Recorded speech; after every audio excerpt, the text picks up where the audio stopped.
Good morning, Xbox. Yes, good morning and welcome everybody to another episode of Good Morning Xbox, episode number 12. As a matter of fact, we are back. And speaking of back, we're going to be talking about Back for Blood, some of our favorite indie hits, and a whole lot more. This should be one heck of a great show. Standing by is my usual cast of suspects, and we are going to have a good time. Plus, we've got a phenomenal guest lined up for you this morning. I'll bring them in just one moment. But first of all, let's introduce our amazing panel, starting with the lady to my left. It'd be Cool Cat Terri. How are you, Terri? Hello, everybody. Good morning. I'm doing fantastic. I hope all is well. Hope you guys have been having a good weekend so far. And yeah, stick around. We're going to have some fun topics. We will. And nothing too heavily Halo-wise. So Terri's excited about that. Crazy bee!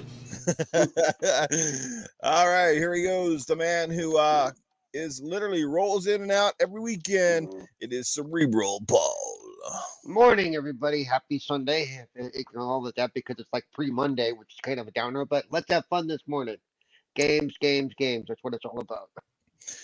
Yes, and the man who had to drop his pants and whip them up fast to get back in here. Eternal Shaddai is in the house. Good morning, everybody, and welcome to Good Morning Xbox. And I'm actually ready for the games. All right, and we've got the man, the myth, the legend. It's Axel 1324. Hey, good morning, everybody. Thank you so much for tuning in. And we got a great show today. I'm excited for it. Let's get it going. We do. And last but not least, to the end of the panel is that charming young fellow right there, Mr. Scrub Nurse. Good morning, everybody. We're here talk about some Xbox, some games, and having fun in the chat. So thank y'all for being out. Like and share it out. Let's have some fun. All right. And let's bring in our special guest, our second actual guest on this particular podcast since we started. So that's always exciting. He is the host of the Fun Pop podcast and also has another phenomenal podcast called the Xbox Ultimate Podcast on Friday nights. They also do some amazing Halo streams and a variety of other things. He's probably one of the busiest streamers, podcasters that I personally know, but he's also a phenomenal guy. He's been a breath of fresh air to a lot of the community, and we're glad to have him on the show. Let's welcome the one, the only. Some people call him Mav. People know him as Fun Speculation. Either or, he'll go by either one. Here he is on the show. Welcome. Hey, thanks for having me. Thanks for the round of applause. I appreciate that. And good morning, Xbox. Good morning, everybody in the chat. I am awake. I have coffee, and I am good to go. Let's do this thing. Good. You need a coffee, man. Let me tell you, mine hasn't kicked in quite yet. Speaking of kicking in, though, it's Doggy Dog in the house. He comes in hot and heavy as he normally does every Sunday, and he's dropping that super chat and $1.99. Good morning, Newf panel and chat. Thank you, Doggy Dog. Your support is unbelievable, man. Thank you so much.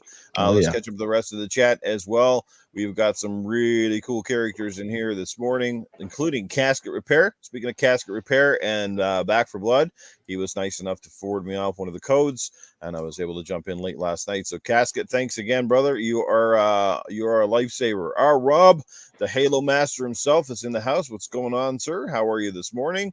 We have got, who else? Nix is here with us early. We've got Crazy Greek Dude, another phenomenal fine fellow and a great guy to have on your team. If you ever guys play some Rocket League, Crazy knows how to make some pretty sick shots. Let me tell you, Matty Burns is hanging out with us this morning. How are you, Matt?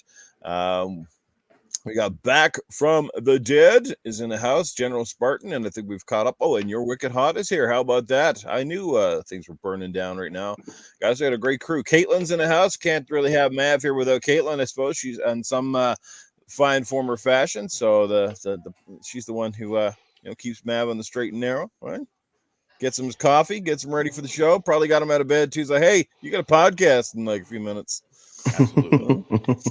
She has a shot collar on him, so if he says something out of line, you'll see him jump out of his chair every once in a while. I'm actually drinking out of her cup, if you can't tell. Oh, wow. Okay, he is drinking your coffee. Oh, no. Now. Sticker on it. Yeah, He's coming for you. Nice stuff right there. If you see Mav exit stage left, you know why. Mav's gonna get that fork slap in a minute here. Okay.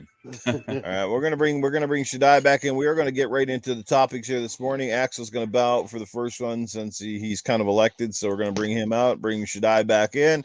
All right, guys. I do apologize for the bouncing around. Hopefully, we can manage this quickly. Well, here we go. Back for Blood. It is out now, at least in some form or fashion. The open beta, as they call it, a chance to kind of test out the game, see how it is running. I know it's been one of the most highly anticipated games on the docket for the fall season, especially, coming from a group that has some pedigree to it in Turtle Rock Studios. For those who don't know, Turtle Rock, at least a majority of the people behind that studio were responsible for Left 4 Dead, which seems to be left in limbo ever since whatever Valve is doing with their properties, basically nothing. And people have really wanted a sequel for that game for quite a long time, and it hasn't materialized. So I guess this is as close as we're going to get for the moment. And boy, they stay true to form, in my personal opinion. So let's go around the panel. Some people may have played it, some people may have not. But even if you haven't played it, you can always come in and let us know if you are excited about this kind of game. In fact, I think it's day one on Game Pass, so that's pretty huge. Let's have at it. And let's start with the panel again with Coolcat Terri and go around. So Terri, did you get a chance to go shoot some zombies in this one? I have not. I didn't play it. I actually am not a fan of zombie games, so it's not something that's a priority for me. There's a chance that come October or whatever, when I do like my Fright Night stuff, people force me to play it. But otherwise, no, I have no interest personally. Well, that was short and sweet. Just like a zombie's lifespan, just pop, down you go. Oh, there you go. Hey, man, to each their own. People have their jams, people have their style of titles, and that's why we have a very diverse panel here, because not everybody likes the same stuff, and that's awesome. So, how about you, Cerebral Paul? Did you have a chance to go shoot the Living Dead? I have not had a chance. I want to, but every time I look to see if anybody was playing it, nobody was playing it, so I'd go on to something else.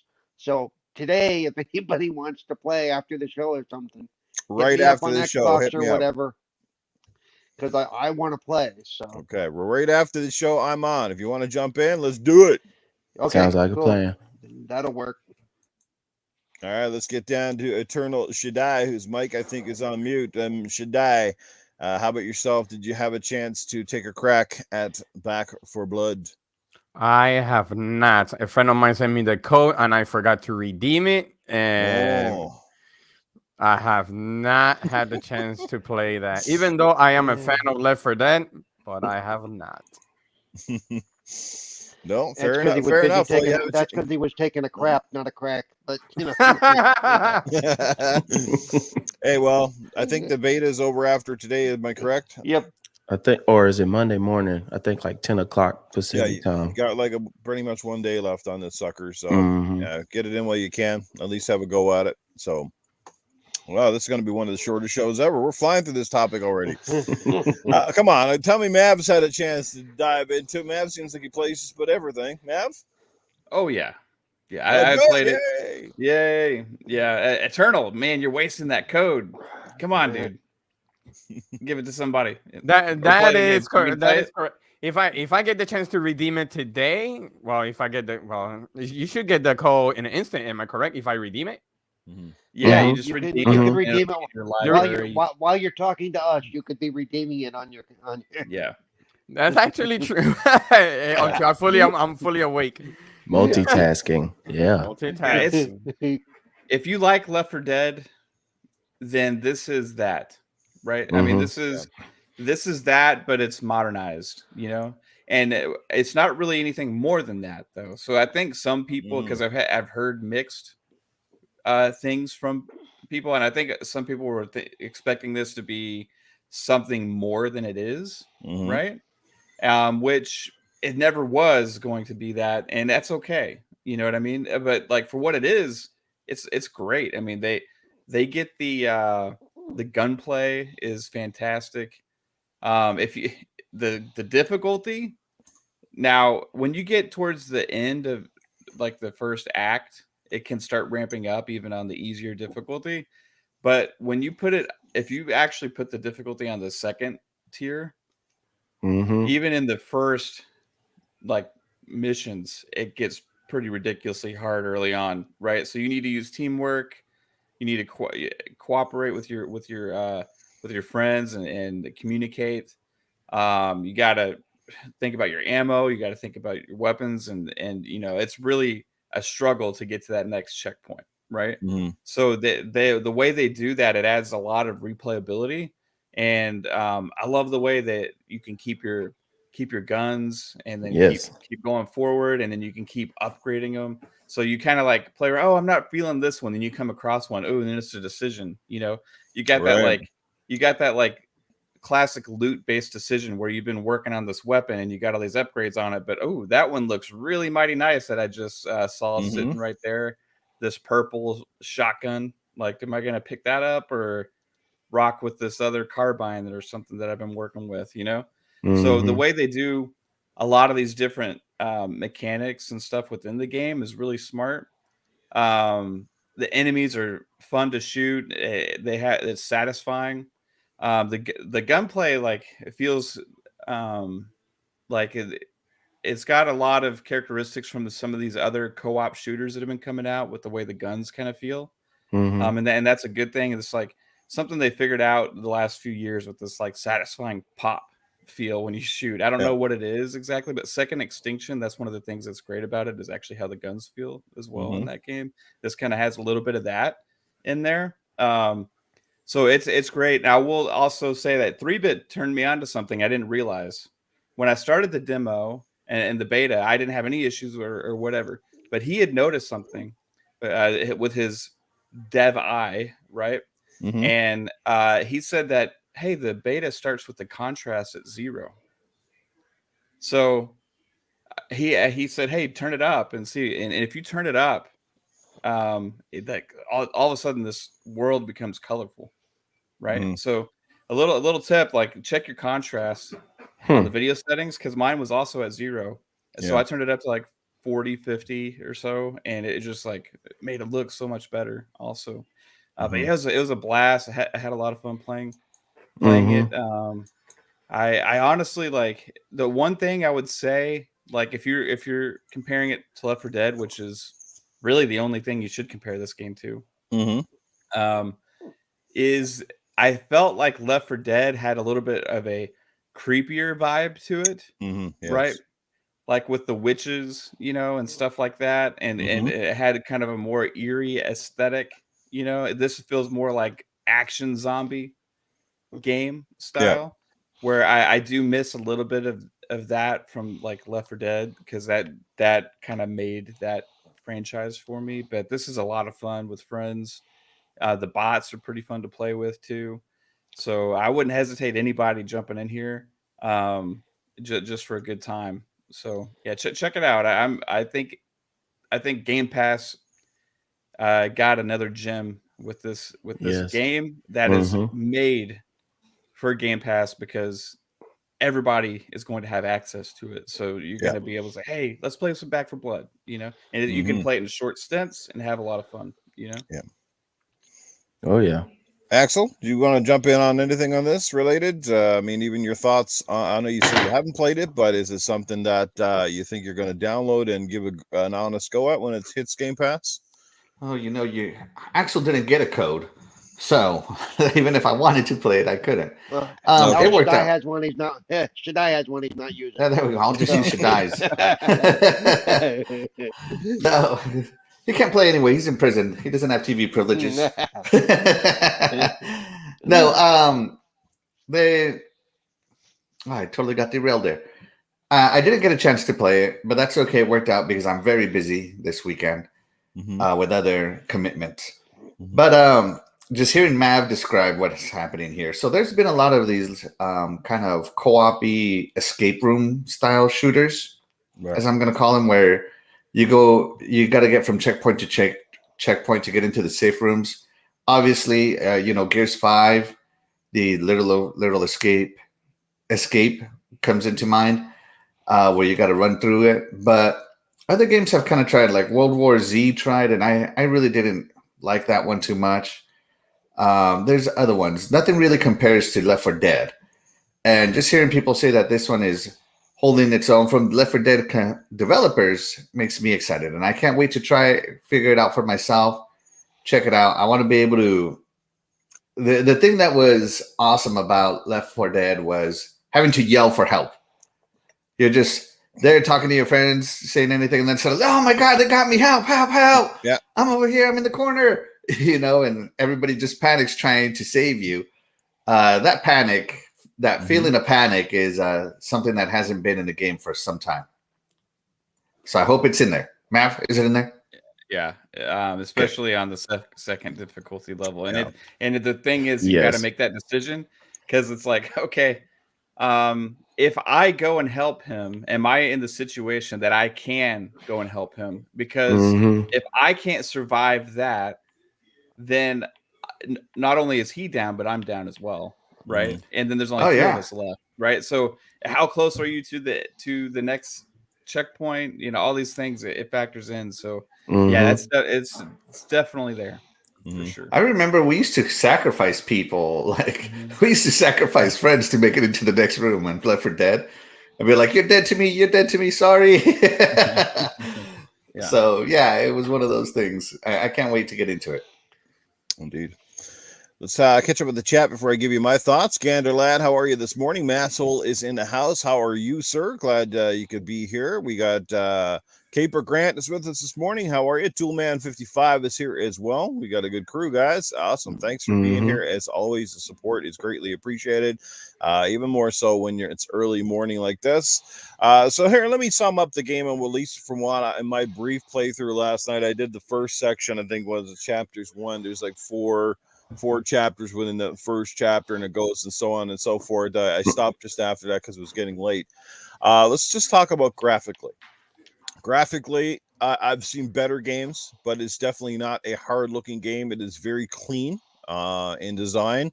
There is a bit of variety in the zombies and stuff like that. The environments look good. The guns feel good, responsive. Again, it has that. They've definitely nailed and carried over that precise controlling that we got used to with Left 4 Dead. The difference is now you can actually aim down sights on your guns as opposed to just the target reticle that Valve was always known for. So that was a nice added little bonus. Obviously now the biggest thing here, I think the biggest takeaway is it's Left 4 Dead with a lot of customization. That's something Left 4 Dead really didn't have. You went through a lot of weapons. They either broke, you ran out of ammo and you had to pick something else up. So you were constantly going through your weapons. With this one, yes, you can stick to certain weapons, and certain weapons are going to be either more helpful or perhaps even a hindrance, depending on how many zombies are on screen, what their power levels are, what difficulty you play on. So again, that's part of this strategy as well. Picking a loadout that works for you, but it can also work in particular scenarios. Hence, this game as well has a lot of these sort of like perk cards, and you gain them as you play the game, and then you load them out before you head into battle. So it gives you things like extra life or perhaps extra ammo and a lot of different things. So it's good to diversify your team, to have everybody kind of not loaded up as one sort of character, and use some specialties. I mean, how well that gets implemented, I haven't played enough to really dive into that, but there is a certain level of strategy into it. Like there was with Left 4 Dead, it wasn't just shoot and run. It was, like I said, you with those games, it was a little bit about ammo consumption and the pacing. I think is the big thing here, and you kind of mentioned it. This one feels a bit more of a shooter overall, whereas Left 4 Dead would have that moments where it was really dark, but wasn't a lot on screen. We all know the infamous like witch section sometimes and how to creep by those. And if you did startle, she gets up and she screams and she brings a whole horde of people, and they do that as well with the birds. The birds. Yeah, and this one, apparently the birds must keep the zombies away. They're eating stuff, and if you shoot them, all of a sudden the birds fly away and the zombies come out and go crazy. There's a lot of little things like that. But I mean, at the end of the day, my takeaway is I had an absolute blast. I played with 3 randoms off a PC last night, and it actually went well. At least at least 2 of the 3 people had microphones, which was refreshing, and we were able to communicate. So that was fun. We did pretty well. I think we were playing on must have been one of the lower difficulties, because I think Mav alluded to, at least on this one, I didn't feel overly challenged for the first majority of 3 sections. I mean, I don't even think my life ever got down past like 75% at any particular point. And I don't know if it's because those guys I was playing with were really good, which they were pretty damn good. But yeah, I never really felt really threatened. And like a lot of guys, you know, like with the Left 4 Dead, sometimes it was, you know, how quickly, especially those guys that hid in the woods, the guy with the big tongue, whatever they're called, and they'd suck your opponent away. And if you guys got separated, that was a huge thing, because you'd have to go back for them, and of course you would drag them off, and then you know, that sort of stuff. So like I said, pacing's a little bit different. Again, a little bit more of a shooter aesthetic, and it's largely because as well this game thrives on a sort of loot system in here as well, where you got those color-coded weapons. I mean, the first thing I did is I found partway through, I think it was the second chapter that I was in, ended up finding a saw on the ground. And boy, when I got that thing, it had a nice color coding and a pretty good damage rating. We all know the saw, how many bullets it shoots. So this thing could come in handy, and boy, did it ever. You know, and I was just having fun. And then I picked up a Desert Eagle, so that was my loadout for the rest of it. And I was just it was just crazy. Like I said, it was a lot of fun. 3 randoms, great, like I said, great graphics. A spiritual successor. Like I said, for the most part, it feels like it carried right over from the Left 4 Dead franchise. It doesn't feel too far. I mean, obviously character graphics and stuff are better. There's some diversity there, and of course you can change up those loadouts and stuff too. So there is a lot more to play with in this game overall. But you know, at the end of the day, it is what it is. It's no more than what it is. You know, like if you're a huge Left 4 Dead fan, I think you'll feel right at home here. If you never liked Left 4 Dead, this game, I don't think is going to come out and blow your mind and change your real opinion of it. It plays kind of the same thing. Again, it's scenario based, and they toss in certain enemies at certain points. And that one section that did get difficult was right at the end of the yacht, where we had to blow up this big yacht. And that means you had to get 2 people with bombs to bring it to the bottom of the ship, and then 2 people had to stay behind. They basically tried to keep the horde away from you, sort of thing. That was interesting. That's where it started getting tricky. I think it's cool. The fact that it's in Game Pass is a great thing, but we're going to carry off on this subject into something here. It's sort of a semi-subject that I didn't plan for, but it's something I saw online, and somebody brought it up in the chat too. Something about, thankfully for Game Pass, I can play this, because I don't think I would otherwise. And I want to ask you guys all this question as we kind of roll off. We'll roll off off of this game. Like I said, it's phenomenal. Go give it a try. If you got a beta, get into it. Give it a little go before. Hey, New. Yo. Before we do that, I was gonna give my impressions real quick, because I think I know where you're going. Oh, did I mention your next talk? Shit. Well, we kind of carouseled around, so I went from bottom to top. So that's probably what happened. Go right in. But man. Your turn. I'll be real quick. I enjoyed the game, the little bit I played. And then last night I played with Caper Grant for a little while. But if there's nobody for you to play with, kind of like what Cerebral was talking about, there is a bot system. They do pretty good. The only problem with the bots, they kind of follow you in a line, but they are competent. They can shoot. They can defend the situation. So I had a good time with that. On the visuals, I noticed when you're shooting and you're going through a horde of zombies, I love the fact that your gun is covered in blood, you're covered in blood, and it just doesn't disappear.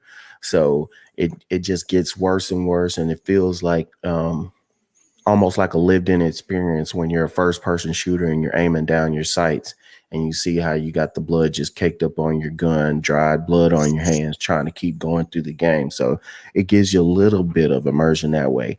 It is more closer to a shooter. The guns shoot great. I found out my favorite gun was the Scar with a full loadout. Before you go into your story or your PvP or PvE situations, there is a shooting range in that open area, and you can sit there and try out every gun from every distance with every attachment on there. So when you go into the campaign, you can kind of look for and know, oh yeah, I know how this gun shoots, and the movements are good. I enjoy the zombies. They're not just straight idiots, but and they're not slow moving. A lot of zombie games, you just get them. They're just dragging a leg behind. You can actually sit there and get overwhelmed if you're not paying attention. Kind of like New said, also, um, instead of the witches or Left 4 Dead, they have situations like birds. You can sit there, move stealthily, go through a game, and it might say go through without waking up any birds. And you go through the match, you can go play it again and just go willy nilly, wake up the birds, and hordes are just coming after you like crazy. So there's many ways to play it. I do like if since this is a multiplayer game and you have friends that are on, say like when I jumped on with Caper Grant last night, I had just finished playing with bots and I was looking to see who was on. He was on, and I clicked to join, and he had one bot in his section, him, two other guys in the bot.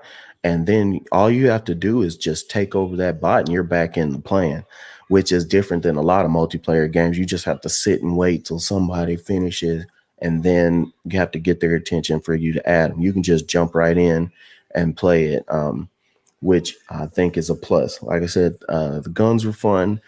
The first difficulty is you can't shoot your teammates. The difficulty is a little bit lower, and your health bar is a little bit higher. When you get to that middle tier, I think you can friendly fire is on. I think that's set to like 35%. So you can mess up and end up dropping it down to your teammates because you're getting so freaked out trying to get the zombies.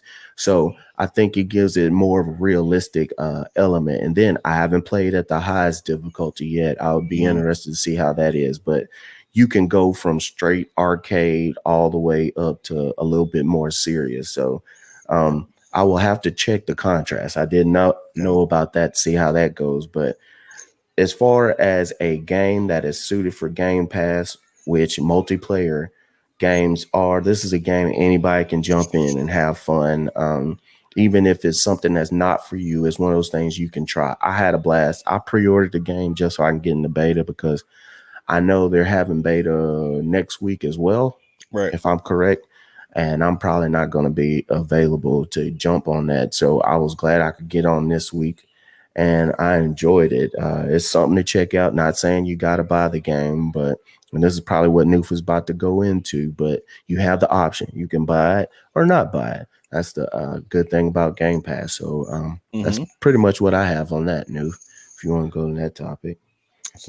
Yeah, the one other similarity as well is that even the Left 4 Dead, like if you ever played Left 4 Dead, you notice that you could pretty well get most of the time you could get to that like last section, and that's when it got just stupidly late when you're always waiting for the chopper. And I feel like this game kind of does the same, where it definitely ramps up. They kind of let you get your guard down a little bit, then all of a sudden you get to that last part, you go, holy, now this game gets real, right when you're on the cusp, the finale, so they say, so I think that's what it is. I think perhaps they do that on purpose, is they let people try to enjoy as much of it as they can, because if the game was crushingly difficult right from the get-go and people had trouble getting out of the first chapter, well, what do you think is going to happen after a while? Is people are just going to give up playing it, engagement like, this is stupid, right? So it's always a balancing system of keeping people intact, having fun, a little bit of challenge, but not being to the point where it's punishing and turns away new players. Veterans are probably like laugh in the face of danger, but the new people, they want to keep them hooked in. So I kind of applaud that method in itself. So again, you can turn up the difficulties. There's different things going on there. So yeah, I guess the thing that and that card system is great. Once you get used to it, it is great. Yeah, and you got to learn the tweaks. Again, I haven't had a chance to really dive into that as much to kind of see, but let's talk about, I guess, the Game Pass effect, so to speak. Is Game Pass, and this is a question some people now in the community have raised, and it really depends on your point of view, because I'm a little bit of half and half on this one.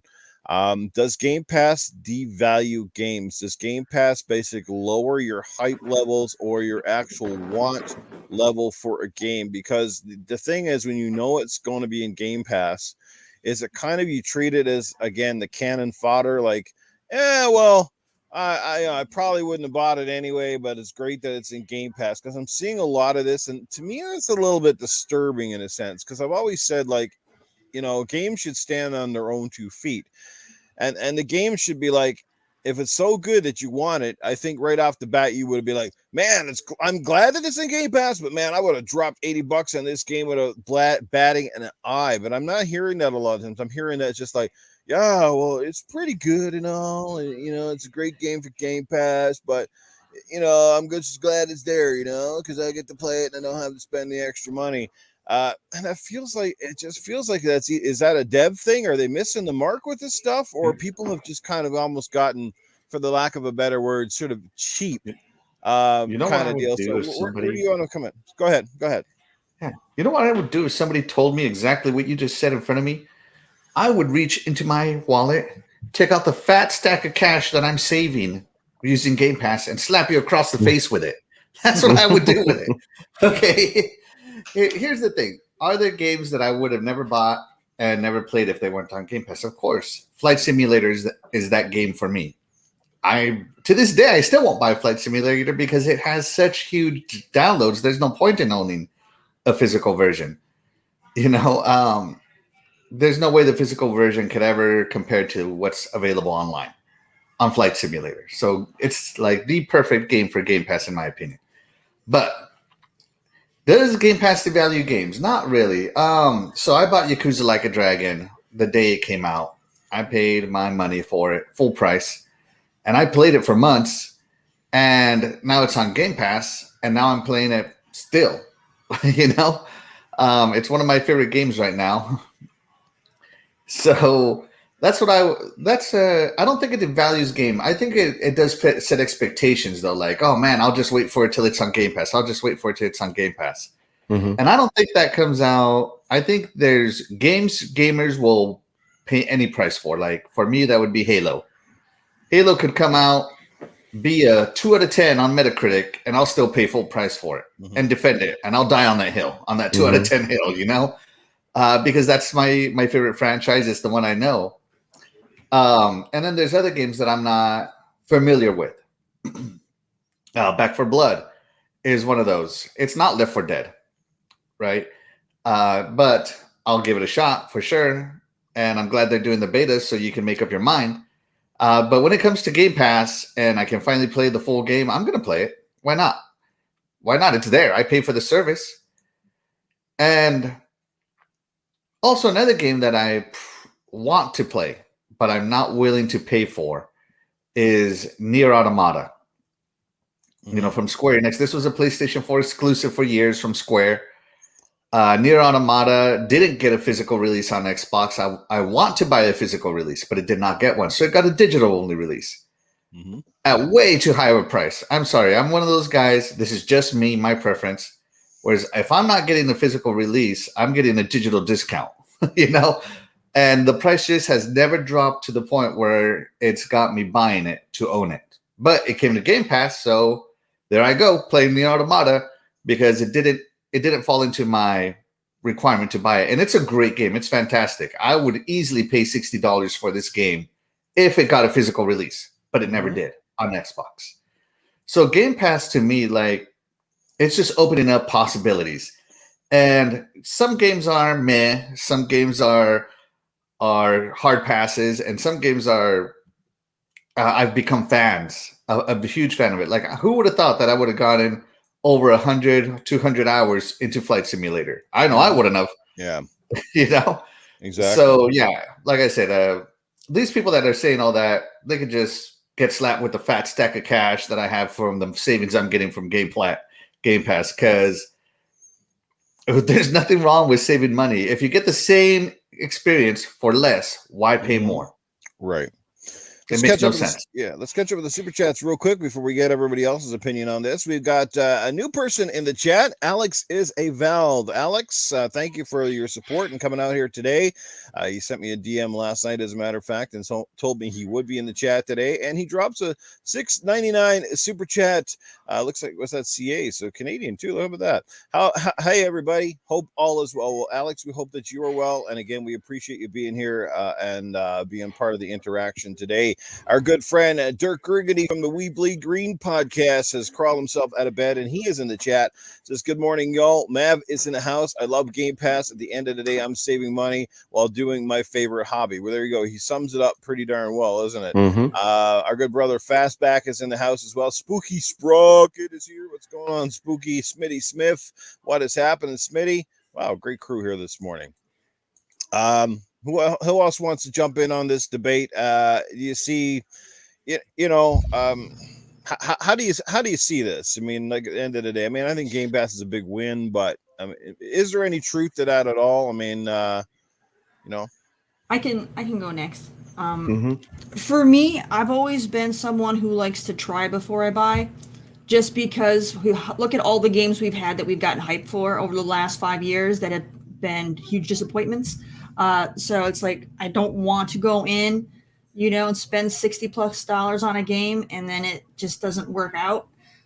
So like even before Game Pass was a thing, I mean, I have GameFly. I still have GameFly. Just in case a game that I have interest in doesn't go on Game Pass, I can still try it. And then if I end up liking it, I do go and buy it. But I don't want to drop $60 up front for a game that might disappoint me. So that's me. I like to be more smart with my money, I guess, instead of just go in with blind faith like a lot of gamers do. So that's just my thing. And then a lot of times there'll be games, especially when we start getting into the fall, we'll have like 6+ games that we want to get in the fall, and it's like that gets really, really expensive to do. So when they start saying, well, some of these are going to be on Game Pass, that really helps the wallet, so you can still take the time to enjoy those games, and you can buy those later, if you end up really enjoying them, which is fantastic. There's been games that I was going to buy, and then they announced later that it was on Game Pass, and that got me even more hyped for the game, because I'm like, oh yeah, now I can definitely make sure I can get this game, because because maybe something could come up last minute before the game drops, and I might not be able to get it like I planned. So I get more excited. And then there's the cases where you get excited for a game that I was gonna buy, didn't have to buy, and then I ended up hating it. So that was like, whew, like Outriders. Outriders is a prime example. I was gonna buy it. Didn't buy it, played on Game Pass, happy it was on Game Pass, saved myself money because that game was a travesty. All right. The Dungeons and Dragons Dark Alliance, I was going to buy it. They announced later it's going to be in Game Pass, played it, happy I didn't buy it because that game was also a travesty.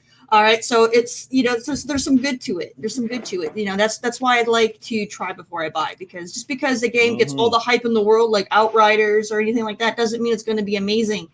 So I like to be more cautious for sure. Yeah. So that's just me. I don't see Game Pass as a bad thing. I think it's great. And then if you do end up liking the game, it's not going to stay in Game Pass forever. You can always just go and buy it later at a discount. So I mean, in the end, you still win. You still can buy those games. It's not a bad thing. Yeah. Let's bring our guest in here, Mav. How do you feel about it, man? Has it added a lot of value for you, or you think it's just it's really just taken the luster off of some of these games? Oh, dude. Yeah. No way. It saves me so much money, but guess what I do with that money?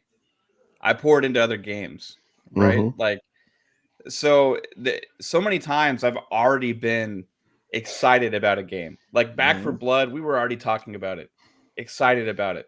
And when they announced that day one Game Pass, it was like a cheer. I was like, yes, you know what I mean? Because I get to spend that money on other games and other things. And then later, before Back for Blood leaves Game Pass, which at some point I would assume it will, guess what? I'll buy it at a discount.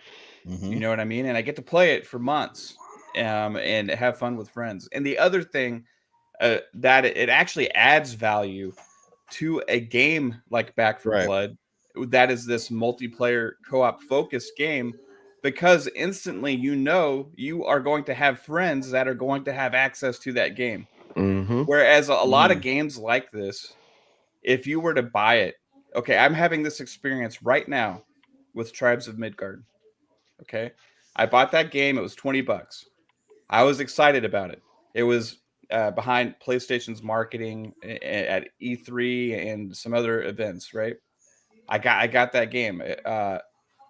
Nobody's playing it, right? nobody has it. I Yeah. talked to a couple people that have it, and we just can't link up to get a game going. Imagine that everybody I knew had access to that game.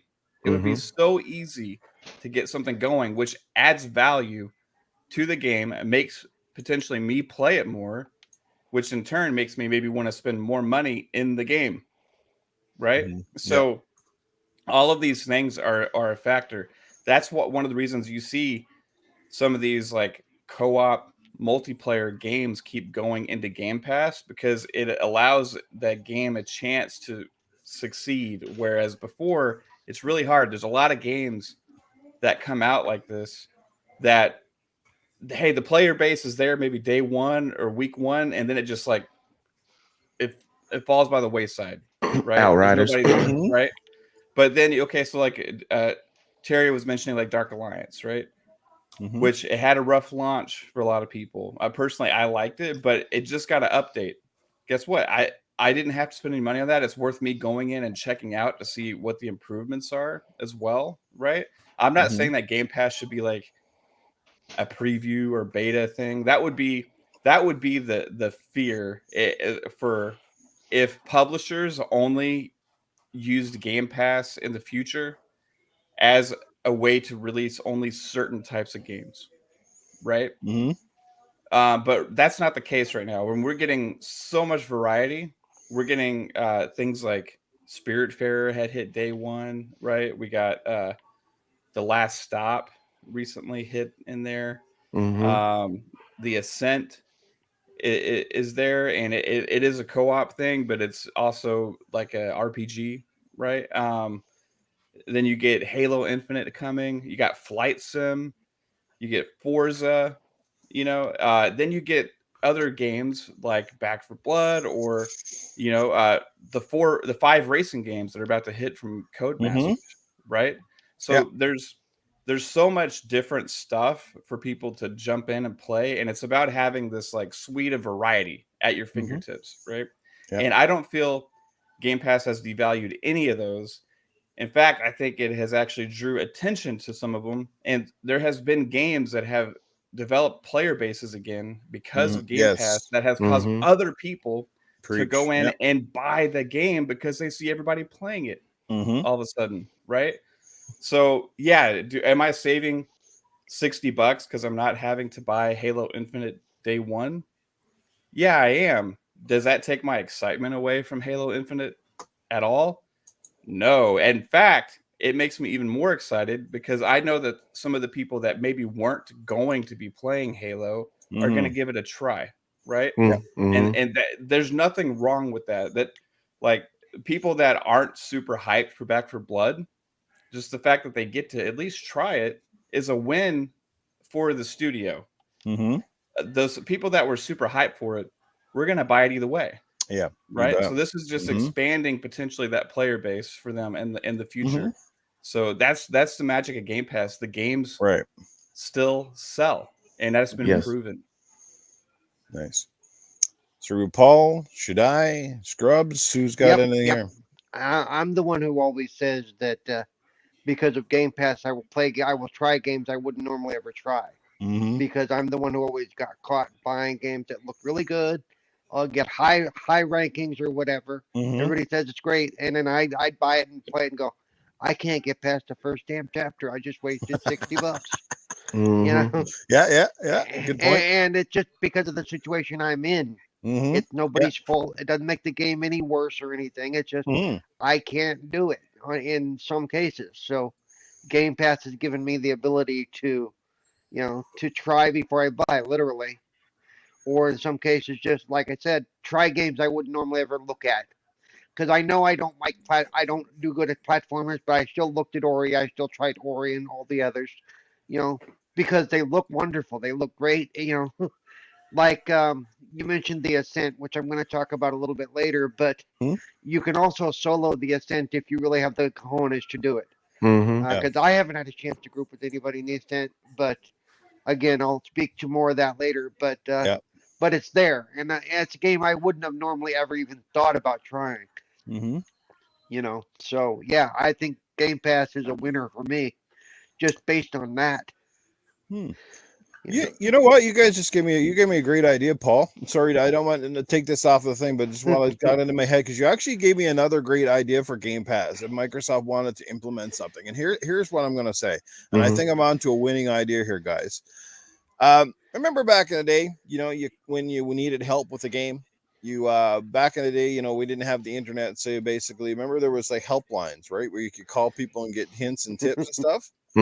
What if Microsoft or some of these companies with revenue from Game Pass actually added an extra feature? Perhaps you pay an extra $1 or $2 a month on this feature, but what it is, they actually hire a dedicated list of gamers to play games with the community, so you're not always in randoms. So that way, basically, if you like say, because a lot of us, what's the big problem with a lot of us? We don't play with each other because we're on different work schedules, different time zones, and it's very hard. Yeah, we start out a lot of times with the same group, but by the end of the week, we're on to different people, and that in itself pulls me out, because nothing ruins a game for me than starting it with 3 awesome people and finishing it with about the 12th or 11th person. We're always middle of the story, nothing's cohesive. What if they actually paid a group of gamers different times? I know that could be tricky, but I think it could even work. So like they have a dedicated group for a certain game, and if you wanted to have those people, that same group would be there for you. Like they're going to come in and help you with that game. Be your co-op partners for you, fill in those gaps, and not be assholes or idiots. Obviously, they had to be screened. It had to be really nice game players, people you could adhere to. But I think that in itself could be an option. So, hey, Newf, I love that idea, but only on one instance. If the people that they hire to play the games with you sound like the people that they hire for the E3 demos. Because I've always wanted to be in that environment where it's like that, like teamwork is like so like concise and it's like so immersive. It's like crazy. It's like these actors. I want those. You don't people, you don't want the people from the Twitch presentations. No, I'm afraid they'll hire Newf. I'm afraid they'll hire Newf and he'll like just keep farting into the mic or something like that. It's got to be the comedy relief. But I'm onto something here. I'm actually, if somebody had the capital to do this, they could literally hire a team. It could be their own brand. It doesn't even have to be associate Microsoft or Sony. It could be literally that's their company, and that's what they do. They're basically your online, like you could call it like Teammate, and that would be the website. Yeah. And then you apply with that, and you got a group. Yeah, Well, I think Sony. Oh, go ahead. Sorry. Sony actually announced earlier this year something similar to that. Not exactly like that, but pretty similar. Sony already announced that they want to do something like that for PS5. So they're already current on that wavelength. And I mean, Xbox does have that looking for group thing, so you can find people who are playing that game already, kind of through that method. Right. Yeah, that's what I was going to kind of bring up, because I'm just looking from a business standpoint. That is a lot of money and overhead and W-2s and taxes and different things of that matter that you're going to have to spend out that you could be shelling out on games for Game Pass or other things. But as far as the Game Pass method, I think some people just want to complain. If there is something valid to complain about, which I see there can be somebody saying, does this devalue Game Pass? But I mostly see this as an opportunity for you to play games. I think a lot of people, when they do discussions on what is good for the company, what is good for that company, they're more worried about the company's financials and what's good for the company instead of saying what's good for me. Because a lot of companies will do something to make their financials great, and it will not be caring about their base or the customers that they are selling. I have cell phones. I used to buy every iPhone ever made. A certain point, I jumped over to Android. I used my Note phone. Before then, I had BlackBerry. I buy things and I follow companies that support my best interests or what I like in here. Game Pass does that for me. With Game Pass, I am able to, if I'm interested in a game, I can try it out. Especially, I can sit there and with the long list of what's coming out, I can allocate my funds on, all right, this is not on Game Pass. I really want this game. I will use that money to buy that instead of buying games that will already be on Game Pass. Here's another thing when most folks are complaining about Game Pass, which was brought up earlier, you can buy the game at a discount at a later time. This is allowing you to play a game and then say if you don't have the money, say it's Christmas time, this game's coming out, you play the game, put aside some money by January, it's still in Game Pass, boom, you got the game now for however long at a discounted price. A lot of people are just right over their head and they forget about it or they don't know about it. They're just thinking, oh, all these games you can play for free. A lot of times this is coming in the console war stuff. Halo is a game I love. I can buy Halo. When they say, oh, I'm not buying the standard edition. If I'm gonna buy Halo, I'm not buying the standard edition. So when they announce, oh, this $100 edition is this, boom, I can get it. But I can also play the standard edition at any time. The new Forza Horizon 5 is a good example. When Forza Horizon 5 comes out, the standard edition is already in Game Pass. Or you can buy the $100 edition up front. Or you can get the standard edition and buy the attached version, which includes everything that the premium $100 version would be for only $44 if you have Game Pass. Which one you think I'm gonna do? You think I'm gonna buy the $100 one just because you're getting the same thing if I just have Game Pass and buy the $45 upgrade to the 100? Why would you do that? Because, oh, well, I'm supporting the devs. You're supporting the devs by putting money in the Game Pass every month, whether it's the $10, whether it's the $15. Just think if you got Xbox has 25 million, 20 million, 30 million people, and everybody's not spending the $10 version. And we definitely know everybody's not doing the dollar because the dollar is the first time you ever have Game Pass. I'm so sick and tired of everybody going, well, we're only paying $1. Let's say on average, $12. Right. 20 million times 12 every month. Xbox is making money to do what, people? Get their servers right, put the new blades in, make new consoles, make controllers, and make more games. They are not doing Game Pass just to hand out free stuff. They are making money hand over fist to keep their business going. Yes, they are losing some money on the back end, on the front end of these games that are like first party. But guess what? When they're putting these money, when you get Back for Blood and say Back for Blood is about to come out Game Pass, whenever time that is, and you end up spending the discounted 20%, 10% discount on Back for Blood, Xbox gets a cut from that. Just think of Ascent that just came out that was Game Pass fodder. Didn't they just announce after 1 week or something, they made $5 million and it was the highest grossing game that company ever came out with? But it was Game Pass. Yes, you could say, well, if it wasn't on Game Pass, they could have made more money. Well, if it wasn't on Game Pass, I probably wouldn't have been playing it. Here's another thing. Here's another thing. Just on top of the streaming or people like us on podcasts. With me having a family, job, mortgage, other things, life, and we play these new games, everybody comes and sits and will say, hey, what do you think about this game? Now I have more money to set aside to play games. I don't have to sit there and say, man, I won't be able to talk about this game because I don't have the money for it, which I should be able to have the money for it. But if I have Game Pass, I can say, oh, I can play this. And then when there's something that's not on Game Pass, I can still play it. So it makes it real easy. All I have to do is download it and say, oh, yeah, I played it. This is what I think about it. And somebody else might be listening and saying, oh, I want to hear what Scrub has. Now I have a better chance of playing those games. So all around, it is helpful. And don't, when a lot of people are saying, oh, well, it won't be able to do this. Sometimes you got to kind of tune people out. When you're listening to, when you want to get someone's approval or their opinion of something, go follow somebody you think that thinks like you, that plays the games you do, and would probably play along with you if you got that game, and listen to them instead of just listening to everybody. Because there's people with bad intentions. There's people who's just trying to start stuff.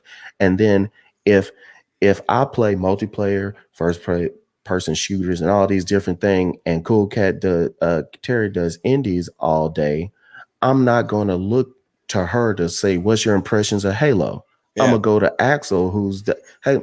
So you can't listen to everybody, but I'm not also saying that everybody's a jerk. Do your own thing, but also have your own brain. But I think Game Pass is a great thing. Yeah, absolutely. Hey, I appreciate you coming into me for your Halo thoughts. That was an I'll be honest. example. That was only Halo an example. That was only an example. Hey, anyways, real quick, I have another thing to add to Game Pass. You know, for some of us, we are retro gamers still because we grew up in the good old days, back in the day, right? So Game Pass also has a lot of good older games. You know, the Batman games were in there. The the Xbox 20 games, Crimson Skies, like I said last week, is in there. That a lot of younger people may not have played that they should. So it's also a value, like just being honest here. If Nintendo Switch Online added every first party game from the NES all the way up to, I don't know, the Wii, you're telling me people wouldn't pay $10 a month for that? Yeah. I mean, Legacy has something to do with it. And the fact that Xbox Legacy is going to be on Game Pass for a long time is also a big plus. It's a great value because some of those games have become one of those games. And what I mean by those games, I mean those really expensive, rare, you got to pay $800 plus entry fee to play it these days. So Game Pass value is there, especially if you're a new gamer, if you're into indies like Terri, into first-person shooters like me, or into retro gaming. You know, Game Pass has something for every gamer. Not everything is for everybody else, but if you can't find $15 worth of content to play or $10 worth of content to play on Game Pass, you're gaming wrong to begin with, right? Yes. So, yeah, that's just my thought. Well said. Absolutely. Who hasn't had a chance to chime in on this yet? Because I do have a few things to say, so I'll let you guys get it out of the way. And Shaddai is waving that little sausage down there, so hopefully not. Hopefully it's not. It's my finger. Both hands on the table. Pretty much. Both hands on the table. What am I dealing with here now? No. This is my way. This is my way of thinking when it comes to Game Pass and all this. If it's sustainable, the Game Pass and all that for devs. This is the way this is the way I do it when it comes to games, especially when it comes to Game Pass. Me personally, I don't need Game Pass due to the fact because I have a pretty much big backup library. That's pretty much my Game Pass. All the games that I have, I still have games there that I haven't finished, so I could head back. But do I have Game Pass? Yes, I do. Due to the fact because like games Back 4 Blood, Halo Infinite, and Forza and all that is gonna be pretty much in it, and that's pretty much what drags people to get Game Pass on the first day because of the first parties. That's pretty much the purpose, and that's something that Microsoft said before. So, the other thing is that you guys, I know you guys mentioned that you can get games at a discount. It will save you money and all that. For me, it not only does it save me money, but it actually Game Pass becomes free, like fully free for me. Why? Because I do Microsoft Bing points when I'm bored. So pretty much I get 2 discounts at that. Either one is free if I get enough points and I just redeem it and I'll get it back. And also, if I have Game Pass and I'm still doing the Microsoft rewards, I could get double the discount. So if, let's say, Halo gets a discount to, let's say, instead of 60 is 50, and I have a $25 gift card, I'll use that and I get probably even lesser than that. Or if you get a less, if it's a bigger discount for, let's say, Halo, and I have the 25, it becomes pretty much free for me. So pretty much, I don't get to pretty much spend a lot of money anyways. It becomes free to me. That's the way I do things when it comes to buying games. A lot of the times I do that when the discount is pretty much big. Now, Game Pass. I know you guys have seen this on Twitter. For a good example is the Ascent. I know you have seen on Twitter that the Ascent during the weekend they made what $5 million during the weekend when combining PC and the Xbox, and that's not including the Game Pass, whatever profit they're making from the Game Pass. So that's pretty much more on top of the $5 million with it. Yeah. In other words, it's actually helping, or is going to help the studio that created the Ascent even more to that, so they can create better game for the next run, other than the Ascent, or that money will help them to stabilize even better the Ascent with that money. So that's the, like you guys be calling it, the Game Pass effect, because of the good things that is doing to the devs. Now, is Game Pass like damaging other games or anything like that? That's something that Sean Layden said on his tweet. If you create, it kills it because you are investing, let's say, $5 million on Halo, but you're putting something that you invested so much on a Game Pass that is, let's say, $1 up to, which is like 15. Will that give them profit back? Ascent is a good example. If you invested that much money, that you could actually regain that money back. Because like I said at the beginning, it helps out first party studios, to new people, new subscribers. They get the chance to play it. So when I know it's not gonna leave or anything like that on the first party, but if they decide to buy it, they're gonna regain it back.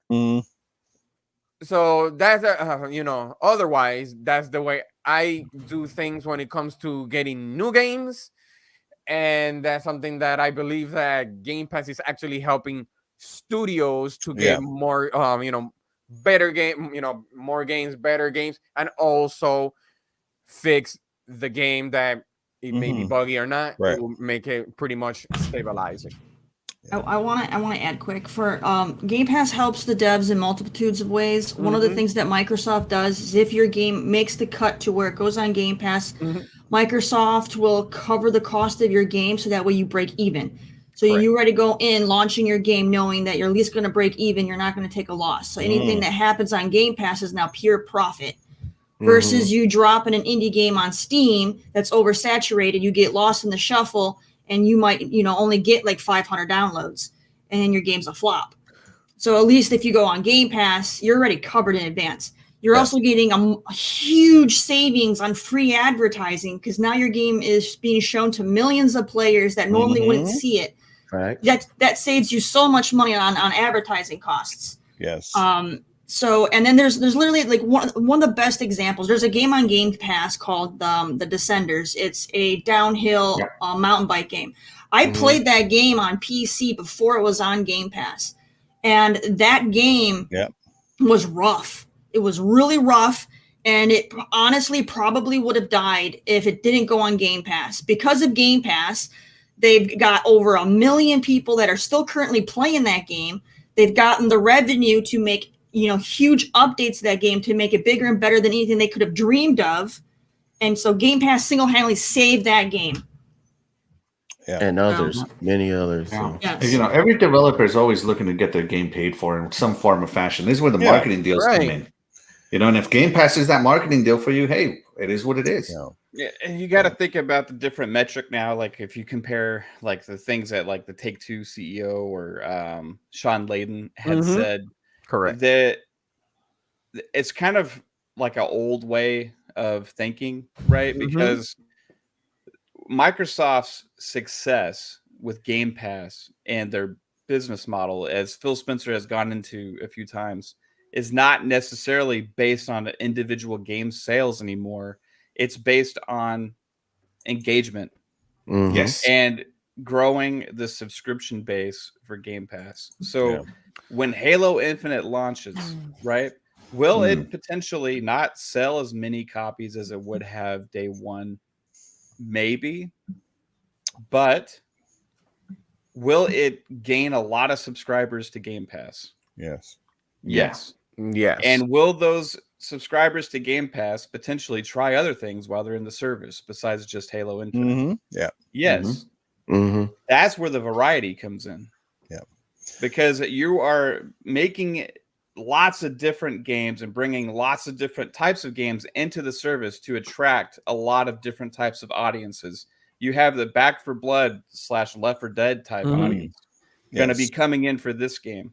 You have the racing game fans coming in for the Codemasters games that are about to drop in there, and also for Forza Horizon 5 dropping in there day one, right? Yeah.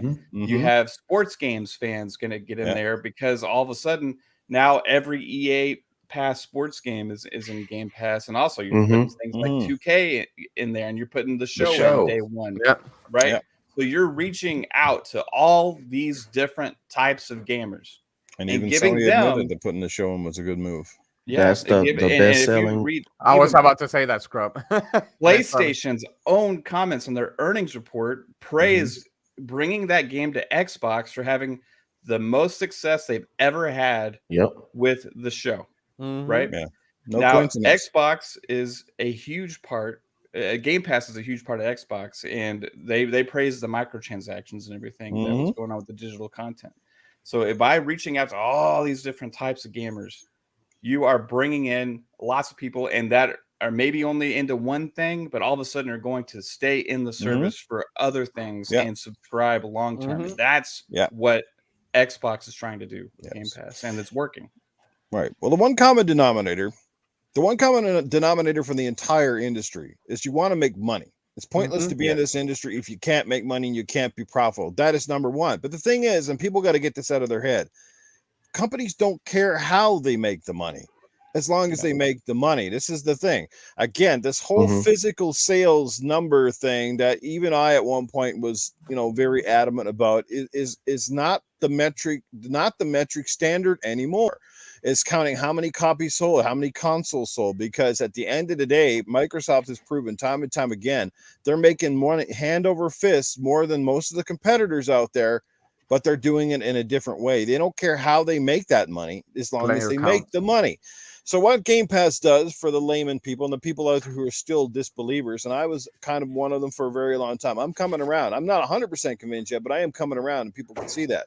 I'll say this, like Flight Simulator, perfect example. If I hadn't gotten Game Pass about a couple weeks ago, I probably would have bought that game, right? I would have paid $89.99 Canadian. That's $90-something with tax. And guess what? After playing Flight Simulator, I think it's amazing. I really do. I think it's a phenomenal technical achievement, and it's great as it is. But I'm going to tell you right now, after playing my limited play that I have, I can tell you right off the bat with 100% certainty, it wouldn't have been worth my $90. Okay? Because to be honest, it was like this. Right? Please clip that. It's fucking boring. I'm sorry. It's boring, or crashing.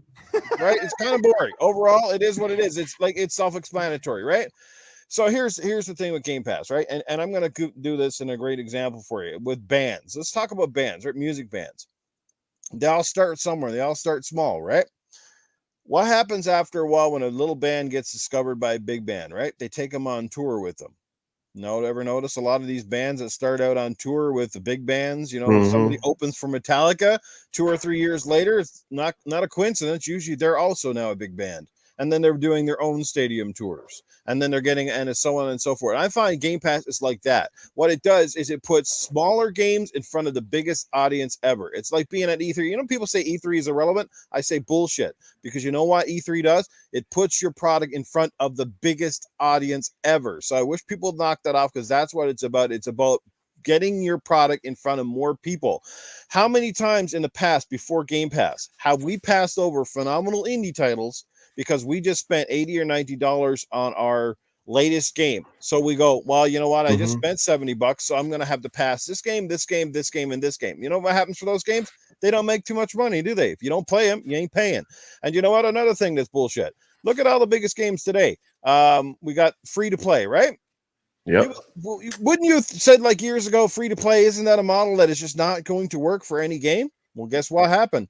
It turned Fortnite into an absolute phenomenon, $1 billion franchise now, and it's free to play. You're thinking, how does that happen? Because by being free to play, it gets in front of more people, and that means more people means more potential money, and that's exactly what happens. That's what's going to happen for Halo.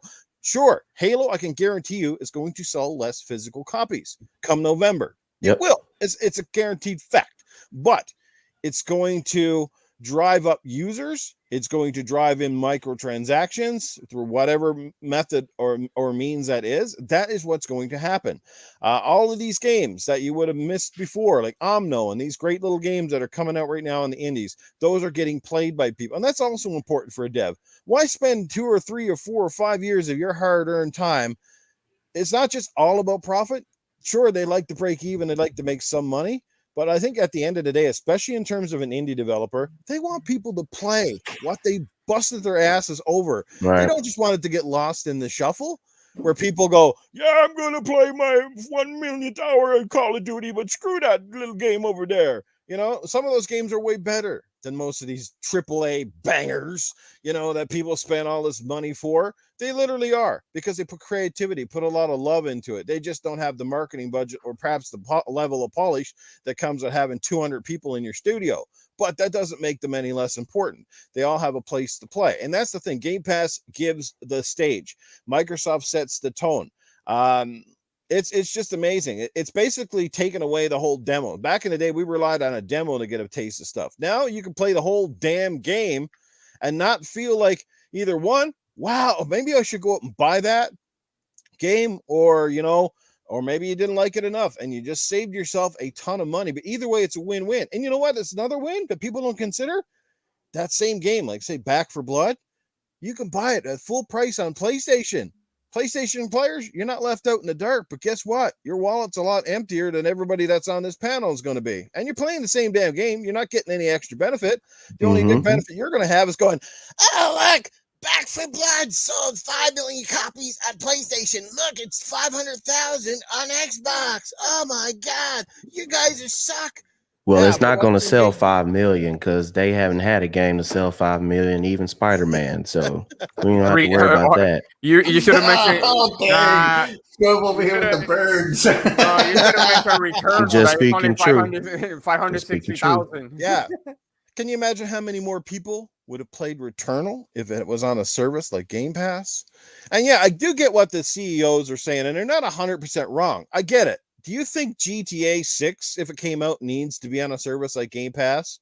Not a, like it doesn't need it. That's the thing. It doesn't need it. We know it's going to sell hundreds of millions of copies right out the gate, right? But that's the thing. It's all subsidized. And you know what? They did put GTA 5 in Game Pass, did they not? I think it's in there right now. They got some of the Red Dead in there. So why are they still putting them in there if they don't think it's worthwhile? Because, you know, older games need love too. And at the end of the day, it still ups their user base. It keeps games relevant by being part of that ecosystem marketplace and seeing that big billboard of Red Dead Redemption or GTA 5. And at the end of the day, it still means more money for them. If you're already making money, who cares if you throw it in there, you make a little bit extra, you know what I mean? It's not like it's not like your game is do or die if it's in or it's out, right? But the thing is, if it's on the competing platform as well, and the suckers over there want to pay full price for every single game, good for them. Good on them. They get to play it. But at the end of the day, we're going to play a lot more on this ecosystem. And we're still going to slap me with a stack of cash. Exactly. To your point too, Newf. It's like, this is going to sound bad, but okay, you have a stark contrast. Okay, because on Xbox, everything's becoming more accessible and more obtainable, and it's inviting more players, right, to play everything that is coming into Game Pass, which includes all of Xbox's first party which is growing like crazy, right? Yes. Where on PlayStation right now, it's actually getting harder to obtain games because they're getting more expensive. Mm-hmm. So whereas on one platform, hey, it's becoming less obtainable, less accessible because of $70 price tags. On the other platform, it's easy just to jump in and play anything. So the player base and the engagement is a huge factor going forward, and that value gap is only going to grow as these first party games keep dropping. Whereas you keep having $70, $70, $70, $70. Oh, director's cut, $70. Director's cut, $70. Where on Game Pass, your old games get the same updates that the director's cuts are getting for free. Plus, you also have all these first party games in a service like Game Pass. So then your only cost factor making a decision is okay, $300 for the console or $500 for a console, right? Or on PlayStation, $500 for the console, and then 70 plus 70 plus 70 plus 70 plus 70, right? So that value gap is just going to continue to grow. Yeah. And Cerebral Paul says, GTA is leaving. Okay, so but there you go. Microsoft paid them money to put it in there, so they make more money. And then it gets in there, and guess what? There's probably how many people you think are probably playing GTA through Game Pass? Quite a few, right? Probably a couple 100,000 at least. I don't know the real metrics, but I'm sure it's still very high. And guess what happens when the game leaves? A fair portion of that, probably those people are probably going to go out and actually buy the physical or digital copy of that game and still spend more money within the ecosystem. So no matter how you spin this, no matter which, that fanboy argument, it's kind of a win-win. Like you can't really lose with Game Pass. I don't really know how you can lose other than, again, you can't count that metric. You can't go in and say, well, our game sold 10 million copies at the store level, digital or otherwise. Like now that's kind of irrelevant. The game's going to make money. They just don't have some of those gloating numbers to really brag about. That's it, really, at the end of the day. I mean, like I said, and if it's not working for you, then you'll take it out. But we obviously see by the amount of stuff that's going into Game Pass, it has to be working, and it must be work. Microsoft's going to give up. They're going to bite off a lot more. It's the old saying: it's short-term pain for long-term gain, and that's exactly what they're doing right now. Sure, I bet you not every decision or every choice at Microsoft is an easy one. That they go, boy, this is going to cost a lot of money. Is it going to pay off? But you know what? For every game perhaps that fails that way, there's probably going to be 5 other games that come out and blow the doors off that they didn't expect. They're like, wow, this game is just hauling ass over here and making a ton of bucks and ton of play hours. So it can go either way. But at the end of the day, and Terry said it, it's all about exposure. It's about getting your product on the biggest stage. And Microsoft is basically doing all the heavy lifting. Here's your marketing. It's on your dashboard. It's in your ads. It's on your social media. Everywhere you turn. How many people are playing Omno right now? Right, a game nobody probably would have tried like 2 weeks ago, but they are now. I'm seeing people on my playlist playing it, and they're like, well, "This is a pretty cool game." I pointing service right there. A game's going to come out. That developer is getting notoriety for it, all because of that. So this is what I'm saying, man. It is a Game Pass effect, but anybody that says it's a bad one, boy, we're really a fanboy, and I'm telling you. Phil's over there going, okay, we've got Newf. He's a total convert. Check mark. Okay. Yeah, we got him. We baited him. It took a while. It took the likes of these panel members and everybody preaching in his ear, but he came around. We knew you can get Newf. You can get anybody. It's just a lot of industry people talking bad about it because they're threatened by it. And then you see like the fanboys too. They're making fun of it because but you guarantee it. Sony at some point is going to redo their PlayStation Now thing because it's not competing well with Game Pass. They're gonna redo their thing. They're gonna get a service that can better compete with Game Pass, and then all those fanboys are gonna be going on about how it was the best thing ever created. Absolutely. And it's like, where did you got the idea from? All right. So it's gonna reshape how gaming is going to be done, and the competitors are going to match it because otherwise they're going to fall behind. It already has. And those competitors have got to be willing to spend the money to build it, though, and that's not going to be cheap to do it. Yeah, very few people have the infrastructure in place to tackle something like this. Microsoft did, but it didn't come overnight. And Xbox Live and everything that's associated with it is the product of being from the Xbox era. This wasn't. This was the problem with Google. Google thought it was going to be easy. They thought they were going to jump in and use their brand name to just be like, oh, we can jump right into the video game business and do everything better than the competitors who've been doing this for how many years ahead of us? Yeah. It doesn't work like that, pal. And you figured it out the hard way. Microsoft always plays the long game when they come up with things. You know, a lot you see it a lot with, especially with like Sony and Nintendo. Like they're working on a lot of things, but they're focused on the now. What can they do right now?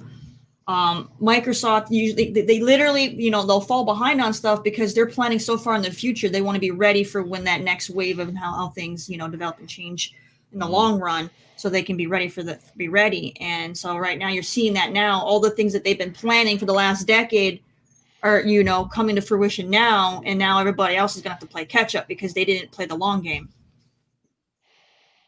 Okay. Well, any last final thoughts? Because we've definitely gone way over on this one, and that is partly my fault because I took this conversation in another direction. But I do need to say hello, Joe Dunmore. And Joe Dunmore. Yes, Joe Dunmore's here. What's going on? Cryptopsy, what's happening? How are you? Acute Perspective, what's going on? Anime Heaven is in the house. What's happening? Joe. I see our good friend Assassin Lupa is here. What's happening, Lupa? HTK, he's in the house. What's going on? Dark Zone 2525, Spooky Sprocket. Yes, indeed. We got some great people in the house this morning, up bright and early. We got RG Viper X. What is happening to you, sir? Hope you're having a good morning. Yeah, yeah. So let's keep this show rolling. I think it's overtime to bring in Terry for the Indie Spotlight, and then we got a great conversation coming up that will segue into that about some of our favorite indie experiences this gen, or I guess any gen for that matter. So let's hand the floor over to Terry. All right, everybody, I got another great game.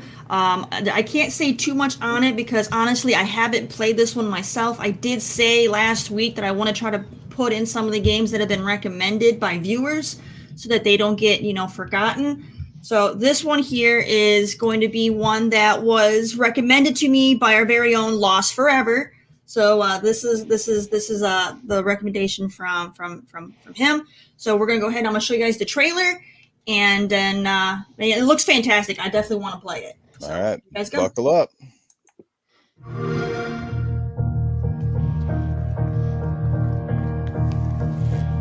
Oh, it looks so cute already.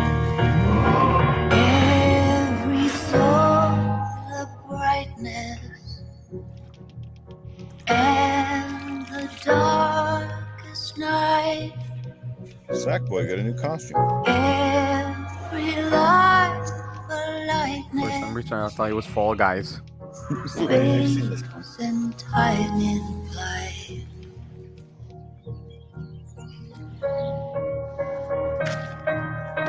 Being still in motion,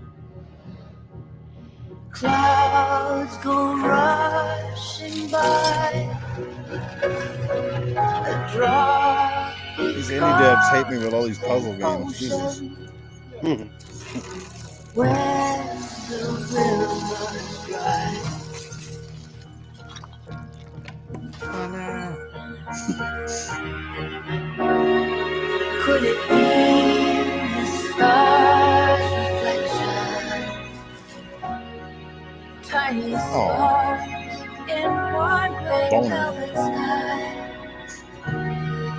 Perfect in our imperfection. As satellites go by.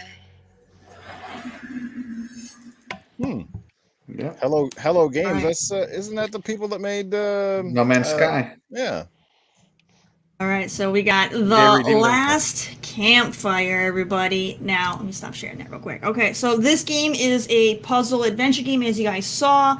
It's available on all platforms, PC, Xbox, PlayStation, the Switch, and even if you have an iPhone, you can play it over there. Now, the game retails for $15 on these platforms. I can't quote what it is on iPhone. I don't own one, but if anybody has one, you want to look it up, you're more than welcome to.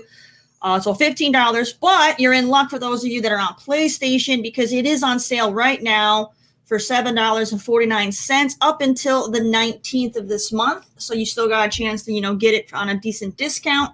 So go ahead and check that out. And once again, a huge shout out to Lost Forever for this recommendation. The game looks phenomenal. I definitely have it on my list of games I want to play. So I'm going to have to pick this one up. It looks great. It's definitely in the avenue of stuff that I enjoy. So I know I'm going to have some good fun with it. So thank you once again for that recommendation. And if anybody else has any indie games that I haven't covered that you want to recommend, please do not hesitate to do so. I'll try to play them up. I'll try to play them. And if I don't get time, I'll do like I did with this one, and I'll definitely make sure it still gets the spotlight because this game looks fantastic. So yeah, definitely go ahead and check this out. Yeah, and you're doing a great job, Terry. I've already talked to people that have bought some of these indie titles that you've highlighted in the past couple of weeks. So you're definitely doing a great thing here, and I've heard a lot of people say they're really enjoying this segment because they get led on to games that basically sometimes just fall off the radar. People miss them. With so many of them coming out, it's very easy to do. Good stuff. All right, let's real quick. This is on Apple Arcade. They're Apple's Game Pass subscription. So if you're an Apple Arcade subscriber, it's included. How about that? Yes, it did look very cool. Alex, thank you for that. Awesome stuff. It looks like a neat little game. Love the art style. Those art style games, they don't blow people away so much anymore. But the thing is, those games never look ugly either. That's the thing. Like, 10 years later after the game's done, you don't really kind of go back and go, oh, that aged really bad, because those style of art games, they're very interpretive. And like I said, it's not about high polygon counts and striving for realism. So that's always a nice little thing. Lady Foxfire, what is going on? Yes, you were playing Omno, and check out Lady Foxfire. She did a great indie spotlight video of her own on Omno. I think one of her few. So check out her channel and go hit that up and see what she had to say about that little gem right there. I'd like to add though, if the music is anything like the song that they had for that trailer, like that was an emotional song. Like if the rest of the soundtrack is like that, it's going to be amazing because that was fantastic. Well, Lost did say in the chat it is about loss, as you can see by that trailer, and it kind of reminds you about the people that you have lost in your own life. So yeah, definitely an emotional little journey there. So go check that one. I definitely am interested in checking it out. That's for sure. So yeah, let's So speaking of our next topic, is best indie game, and this can come from either generation. I don't know how far back you want to go. I have one in my mind that stood out to me, and it was early in the Xbox One generation. So let's go around the panel, and we might as well start with our guest and see what perhaps has been one of his favorite indie game experiences. I will go back to the 360 era. And I don't know if this is technically an indie game because it was published by Epic, but it was made by Chair, which is a smaller studio, especially at the time. Oh, I think I know which one you're talking about. Is Shadow Complex. Yep. Nice. Shadow Complex. Definitely, it came out on Xbox Live Arcade. It was part of one of their like summer game fest games. Summer of Arcade, whatever it's called back then. Yeah. And that one was just incredible. Such a freaking good game. One of the best Metroidvania games still I've played. It had that 2D/3D thing going for it. And I've always wondered, hey, could they make a sequel to that? But it's something that's never happened. So yeah, Shadow Complex for sure. Shadow Complex, great little title he picked right there. Fantastic. Yes, and going back a few years, I remember that one quite fondly. That one was one of the few that had some marketing push behind it as well. So yeah. Eternal Shaddai, how about you, man? What indie stood out for you in the last little while? Boy, I really don't know. I was like thinking since last night, which one will be. There's so many of them. But I know for me, the one that I actually took me some time and I really enjoy it as an indie. The name of the game is called Earthlock. Earthlock. It's not for everybody, but that's a game that I really like for the story, and even though that the gameplay was very simplistic, but I really like that game. So I like that game a lot. And so for me, it's Earthlock. There's some other ones better than that, but I can't Yeah, that's remember because I did had another one. What is it called? Deadlight. That was another one Yeah. that I had on mind. hmm So those are that was the other one that I had on mind. But Earthlock for me. What is Nice. Earthlock about? Because Earthlock is an RPG. It's Mhm. I can't even remember the studio of it, but it was more of the typical saving the world or sometimes your buddy, but it's just a RPG that every single time that you press like your X, Y, B is always a different type of hmm it was like a different type of attack, Mhm. and that's I haven't played that for quite it has been so long that I can't even remember pretty quite well, but I know it was more Yeah. of a saving the world though from chaos. Nice. Cerebral Paul, how about you, Yo. man? What was your favorite indie that you probably played in the last while? Well, my problem is, especially going back through my history of gaming, is I never remember what's an indie and what's not. To me, a game is a game. But Right. for the most part, there's two. One is a big banger that a lot of Mhm. people don't think of as an indie, but it actually is. And I think um, Cool Cat will back me on this. Red Dead Redemption 2 is definitely one of my favorites. Definitely one of my go-tos. But on the smaller market, there's and I've mentioned this before, Maneater, the Mm. shark game that came out a couple years ago. Just because it was so different, so fun, and it was actually I thousand pointed that sucker, and it was just to me it was interesting. It's a different Mhm. style of game. So yeah, those are them for me, and everybody says, "Oh, CDR Red." They are an they or at least when it was first produced, they were an indie label. Mhm. They're not a big gigantic. They're not underneath Microsoft or anything, so it's considered indie. So just deal with it. The Witcher, you mean? Because you said Red Dead, didn't you? Oh, At The one point? Witcher. Yeah, I meant The Yeah. Witcher. My bad. Yeah, Yeah, my yeah. head.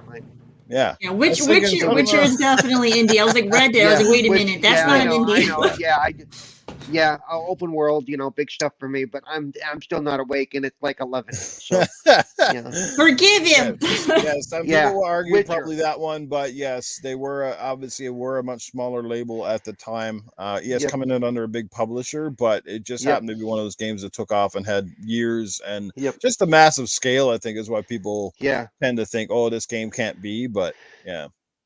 Oh no. I mean, there's a lot of games I'm sure that I've played throughout the last 40, 50 years that would be considered indies that at the time I just thought were rocking.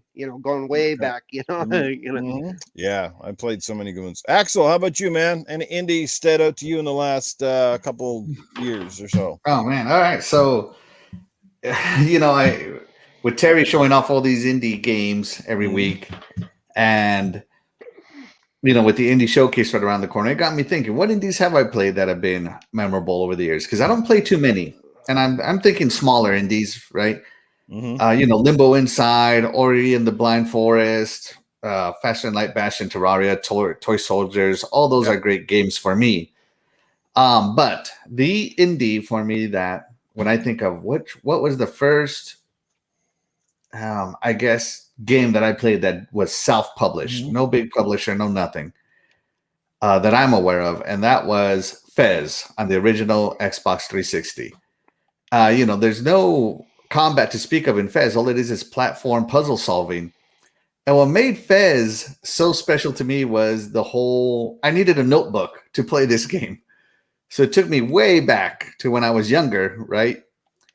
Because it had kind of a Rosetta Stone kind of aspect to it, where you had to decode part of the game, part of the language to solve it. So the whole point of the game is to gather cubes to put together a what's it called? A Hexagon. a hexahedron. There we go. A hexahedron, right? Mhm. And basically save the world from falling apart on itself. and then after you finish the game, you gain some sunglasses, and you can go into first-person perspective and do it all over again. So Fez I was really high on Fez. It was my go-to indie game for a long time, and I was really excited for Fez 2. But I guess due to online bullying, Fez 2 never happened. So yeah, Fez is to me one of the greatest games ever made as far as indie games, self-published and all that good stuff. Very nice. Different selection. I like it. Fez. Everybody heard of Fez before? I know I have. I have. I've heard the title, but I didn't know what it was. And I've eaten plenty of Pez. No, it's so But cool accor- because but you accor- rotate but the according to camera and the it doctor- changes the whole world. Yeah. Isn't But according it a to the little, doctor, Fezes are little cool. block So. character? Yeah, the Fez Yeah. the Fez is actually the hat. The character's name Yeah. is called Gomez. Mm-hmm. The little white, I don't know, Like a little gooey white character. block kind of guy, right? Mhm. Something like that. Yeah, and he's super. And you don't die. You don't have health. You don't do anything. If you die, you just Yeah. go back to where you died from. But that's what makes it so good. It's meant to be beat, and the puzzle aspect of it is not just figuring out the world around you to rotate it to get to your objectives, but it's also to have that Rosetta Stone notebook and Right. figure it out. Because a lot of those puzzles, a lot of those cubes, you're not going to find without decoding. Yeah. Your secret decoder ring right there Mm-hmm. from Yeah. it. Right. Good stuff. Good stuff. Scrub, did you have one at all? I know you left me a DM earlier, but did you have one, or did you figure out one, or did you want to take a pass? I'll only take a pass because some of our stipulations. You know me, I'm all about our multiplayer experience, and I play a lot of AAA titles. But Mhm. as far as most of the indies I've played, I haven't 100% Right. completed them as far as knocked them out. So there was one which I like to think I pushed because I put it on the show last week, was Omno, Mhm. which everybody is saying good things about, but I have started Death's Door as well, and that's a pretty fun game. Yeah, once you get used to how things move around, there's a little difficulty if you're just going straight in. Let me just kill willy-nilly. It's not going to Mhm. work, but there are so many games out, which why I'm so appreciative of Terry being able to put a spotlight on some of these games every week, and also everybody in the chat being able to put forth games that they like, they pass on to Terry, and then the different things we see when we're coming to Game Pass. So Mhm. if anybody says there's no games and they can't find a game, you're almost not looking hard Mhm. enough, because there's something for everybody, which is Yeah. also a plus why you could have Game Pass. So that's what I have on that. And there's a huge indie coming to Game Pass this month for those who Oh, are yeah. aware. It's called Hades, which was highly regarded and considered a Game of the Year contender last year. And some media publications actually gave it to Hades. So, yeah, so that is coming out. I think I'm the last to go. Is that correct? Yep. Yes. Think No, so. Terry- no, you guys I haven't- no, skipped. I haven't got the you Terry. skipped the indie person. Yes. You don't get Oh, the no. numbers. Yes. Terry. Go You're for all it. fired. No, it's okay. But mine's easy because I've already talked about it on the show. Yeah. For me, hands down, the game that's most memorable to me for indies, and I've played a lot of them, is going to be Bound by Flame, which Newf actually picked up a physical copy of, which I'm happy. I can't wait for you to play because I really hope you enjoy it. It's a fantastic game. It originally came out 2 generations ago on the 360 and PlayStation 3 era, like in 2014 or something like that. It's fantastic. Developed by Spiders, which is a small French developer, and they're better known now for Greedfall. So if you enjoyed Greedfall, it's going to be kind of in the same vein as that.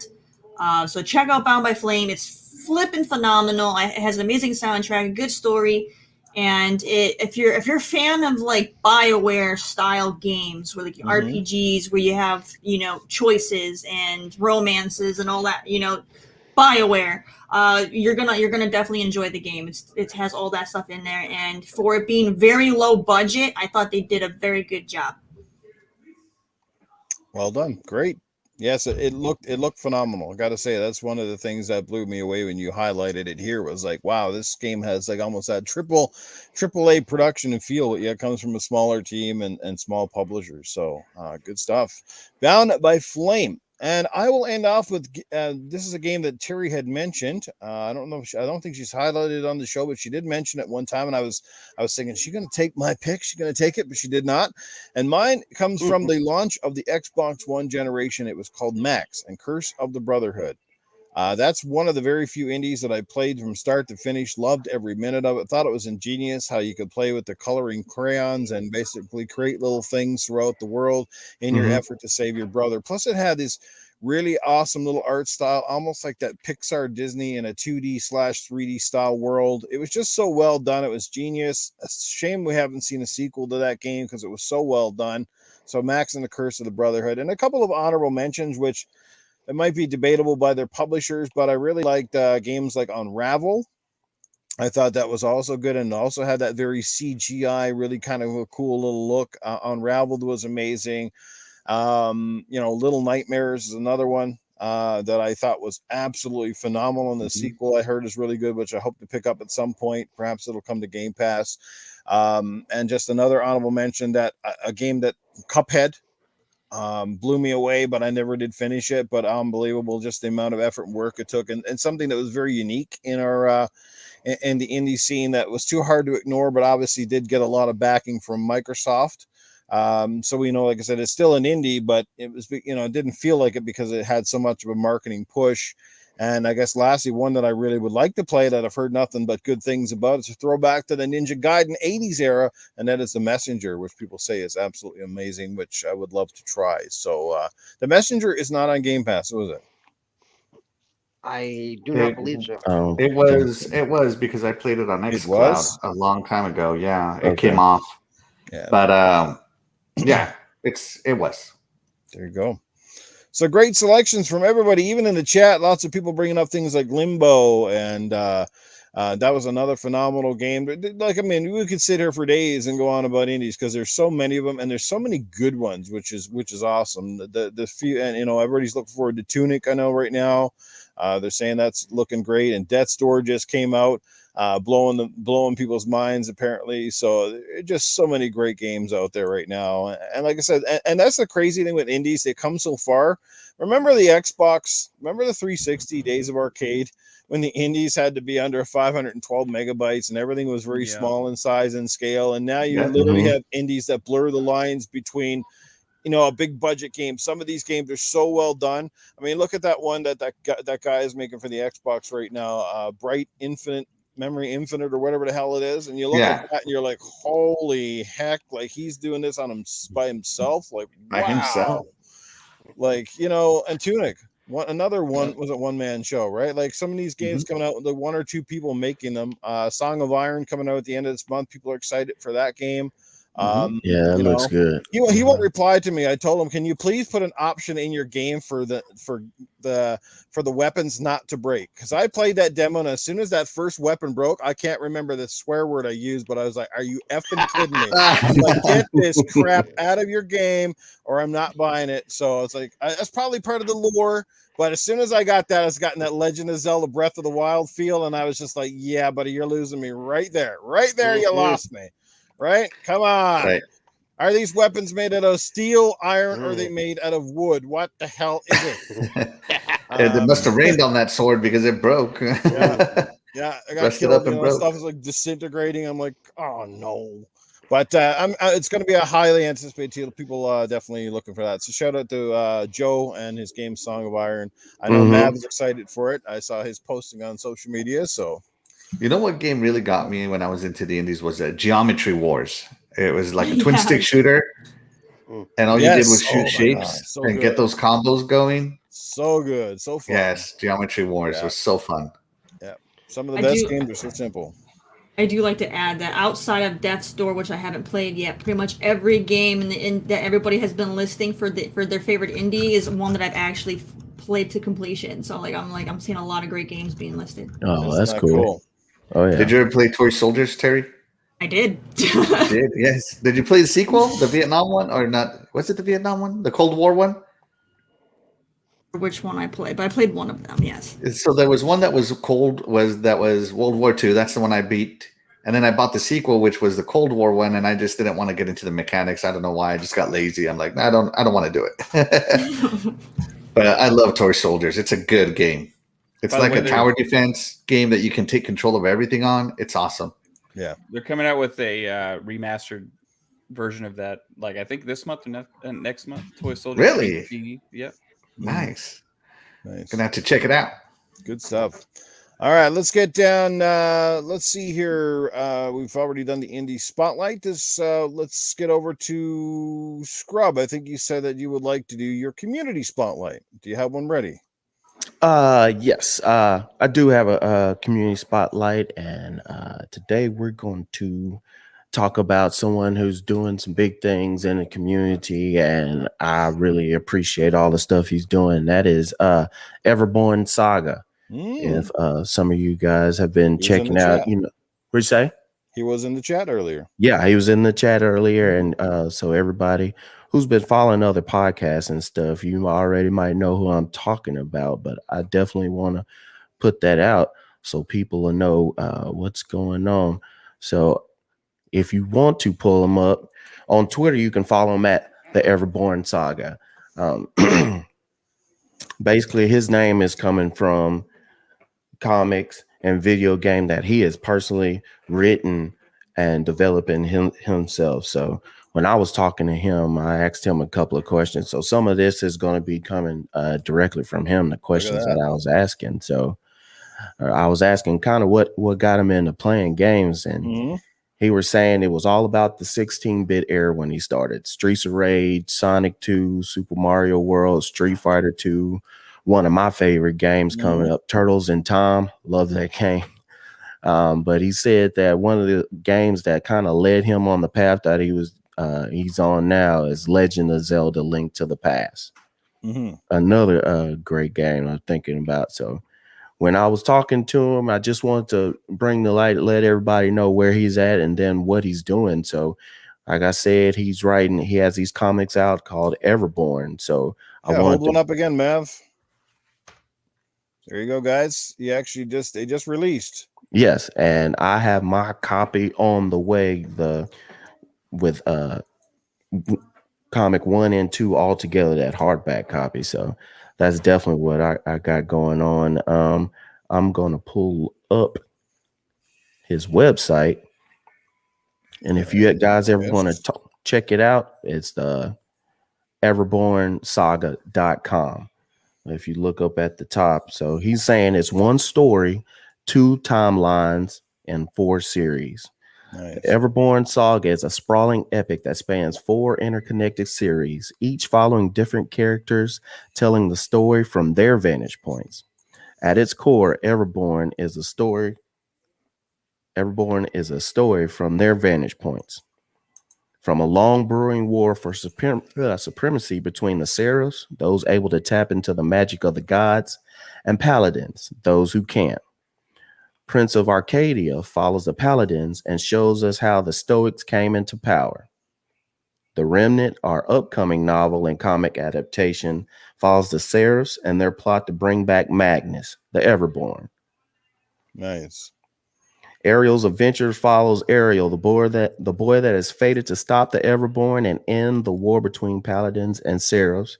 And the Redlands, our other upcoming series, follows Karma. She is a Cassandra, an oracle in our universe. She also happens to be the rightful heir to the throne of the Redlands. She is fated to lead the charge in the final battle against the Seraphs, but first she'll need to take back her crown. So on the website, as you see, I got the different chapters and books that are out right now. So Ariel's Adventure, Prince of Arcadia chapter 3, and then also some different stuff you can find on his site if you want to get some merch. Also, great stuff. What he's doing is he has a game coming out that he's working on, which I can kind of play right now if you guys want to look up about it. Now, this game is set up for iOS and Android. Now, this is a year-old build, so be mindful of that when you're looking at it. And he says the best way to describe it is Metrovania. Each level is self-contained, but there are different power-ups that can unlock and allow you to access new parts of each level. Plus, you can jump on enemies' heads. I like to think of it as a love letter to the 16-bit era of platformers, which that definitely what it is.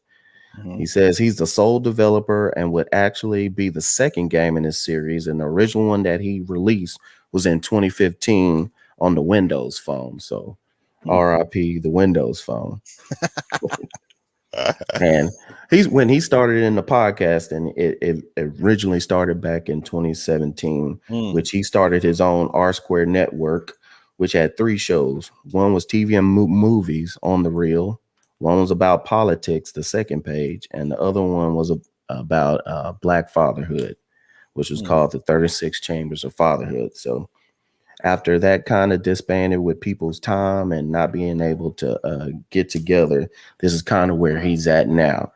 So if you look at Everborn Saga, he has 2 podcasts that he's doing with Kay Asante, another person in the community that I know a lot of you guys know. And he does one which is called On the Real, which is on his channel on YouTube every Thursday at 8 p.m. And then the Gaming Circle podcast is on Kay Asante's channel every Saturday at 10 a.m. And then you can see both of them on Boom's channel every Monday, Primetime Gaming. So I want to get this out. If y'all get a chance, this sounds interesting to you, go check out the website. Like I said, also the podcasts are great. So they do that on Thursdays, then on Saturday mornings, and then you can also see them on Primetime Gaming on Boom. So that is my community spotlight. That is Everborn Saga. So if you get a chance, please check them out. You can reach out to Everborn Saga here on his Twitter page if you need to get any more information than what I've shared today. So that's all that I have. There you go. Phenomenal choice for community spotlight, as everybody's picks so far have been just standout people in our community, people that are making things happen in one which way or form or another, but definitely a lot of talent there with Everborn. And at some point, we'll get Everborn on this particular show if he's got the time. So hopefully we'll get most of our community spotlight members on our show at some particular point, as we've had we've had at least one on here. Mav's on here already. He hasn't been picked for one yet, but something tells me he'll end up on our community spotlight here in the near future. So we never know. We haven't got around to our round 2s yet. So there we go. Great stuff right there by Scrub Nurse. Scaper Grant, what's going on, bro? Big Mad Mo, welcome to the podcast. Stone King, how are you? Dark Zone 2525, hello. Man, a great crew. We got over 50 people watching this morning. That is amazing. Appreciate the love and support, guys. Share this out if you're enjoying this podcast. Love our panel. Love what we bring to the table. Please help us grow. It's been a grind, and we can't do it without you guys. Sharing the love and the support and getting it out there and helping everybody's channels. It only takes sometimes a few retweets and then a few shares and all that stuff. It's not hard. If you like the show, it's a no-brainer. If you don't, well, then you move along, right? But we definitely appreciate it. We're working hard to try to build this one up. It's a new podcast. Like I said, we're only 12 episodes in right now. So yeah, we definitely rely on you guys' support. It's nice. And the fact you get up early and be here with us is just awesome. So good stuff. Regulator says Arnold for community spotlight. That would be quite funny. That will definitely leave Cletus out, though. Some people might want Cletus, but I think I'll leave Cletus out. I don't think his kind of humor would fit in well on this particular channel. So let's get over to a couple more. We got one more topic. We're gonna, and then we got a few more segments here as well. Scrub, since you're just finishing off, do you have anything on the Game Pass front or on the releases front this week? Scrub? Why do I not hear him? Because he's muted. You muted, Scrubs. My bad. Yeah, there's definitely games that are coming out, and I want people to check them out. So let me pull up, because I think we all know where I'm about to go. But let's see here. we're gonna go to the Xbox site real quick, and like I said, coming soon. Game that we were really talking about was Hades, coming on the 13th, and can't say enough about how people have just been, going gaga over this for the last year. It's finally coming to console. Get a chance to get your hands on it. It's a top-down kind of game, and it's going through Greek mythology and everything about that with Hades. So the 13th, we see right here, Psychonauts coming on, 2 coming on the 24th. So there are plenty of games coming in here. Recently added, there's a game that we were talking about last week. So if you want to get a chance, we got Omno on here. Then we also, I'll just let that play for a second. And then also the Ascent was on last week. Omno is a little indie game that everybody was saying so much fun. I like the art style, just like Newf was saying. Some of these games like this, the art style just lasts because of the way the game is made, the way it's set up. It's something that's not going to get old over time. But so many people have been loving this game so far that I've been seeing online. So if that's something that might interest you, jump on that. Let's go to Game Pass Counter real quick. So they always have the recently added, but what I want to talk to now is coming soon. So I'm just going to go through August real quick.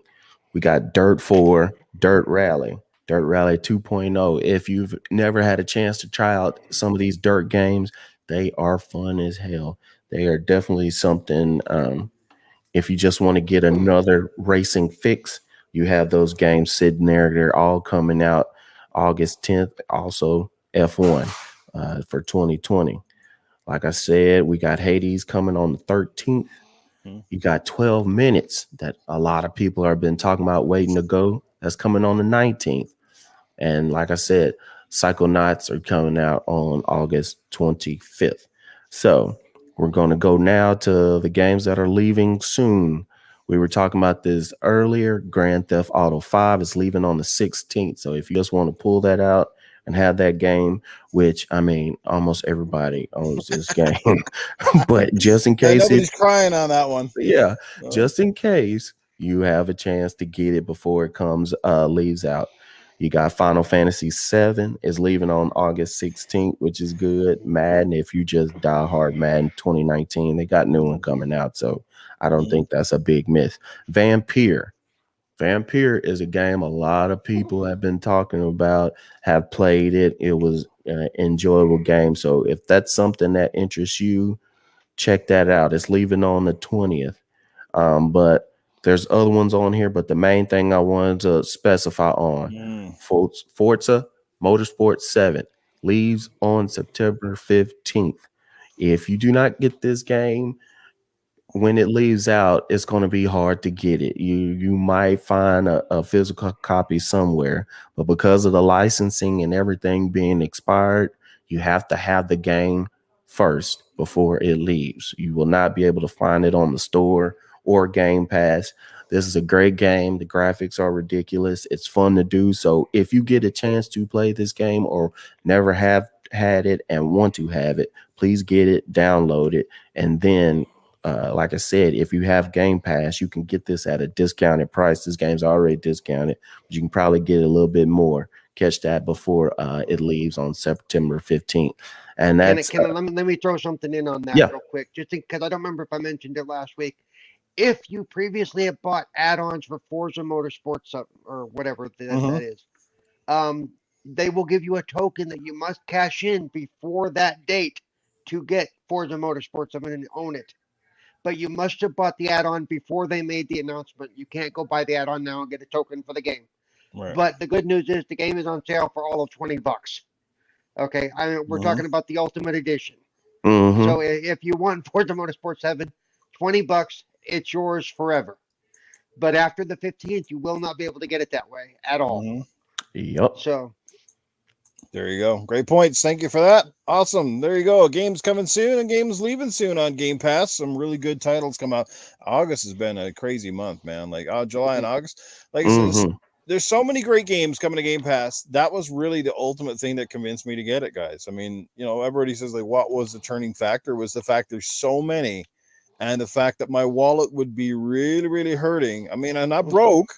Mag said I'll get it when I'm broke. Well, I'm far from broke, but let me just say that I started doing the math, and there was just too many games between the month of July and pretty much September. I'm like, dude, this is a no-brainer. I just got to go get this damn thing, and shut my hole and know my role and get with the program, right? So I have no regrets. Guys. So, and just think about this too, Newf.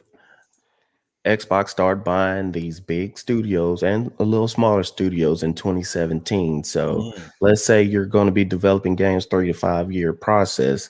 Some of these games are going to be popping out. If you think it's packed now, wait till next year, wait till the year after. You get in these AAA games that are $60, $70, and they're all popping in Game Pass. You deluge game. It's coming. The allure. Like usually you say, if you can get Newf Nukem, you guys know you're doing something right. All right, we got on the Game Pass shopper fastback. Yes, we absolutely got in the Game Pass chopper, and it took off. Go, Newf, get to the Game Pass jumper. I told you a long time ago you want to get to the program. Stop being a stubborn mule. Nobody wants a stubborn mule. It's not cool. So do it. Everybody get on the Game Pass train. We will leave the station. All right. There you go. Okay. So anyway, do you have any other segments? Paul, Axel, anything on either of your fronts, accessibility or the or the xCloud? No, it's clear skies today. I got nothing. Okay. I just wanted to mention I kind of breezed past it earlier on the Ascent when it launched 2 weeks ago or whatever it was for the console. It didn't have any difficulty settings, and that was my major complaint. I could not solo that game without feeling like I was trying to play Quake Infinite, or not. I always call it Quake, Doom Infinite, because of how fast I had to try to move and stuff. I had one person that I consider a friend basically tell me, "Suck it up, Buttercup." If they don't want to have difficulty settings, blah blah blah. And well, they patched the console to fix some other issues, like there was no ray tracing on the console release. One of the things they put into the patch was difficulty settings. Right. So, and like I said in my post, hey, guess what? When they added those difficulty settings and I can now play and continue on in the game, it didn't affect your playthrough at all. Was anybody affected by the difficulty settings change? Did they go back to the game and said, sorry? Nope. No, didn't affect you guys at all. So, but it allowed me to continue in the game. So, if you like me, almost gave up on Ascent because of that. If you didn't know that, there are now difficulty settings in the game settings. Yes. So there you go. There you go. The game is actually the Ascent now for Paul, where previously too it was just the ass. Yeah, pretty much. When you try to kill the same boss 20, 30 times, and it's like, nope. Because there's only so much you can do without going, screw it, I give up. Okay.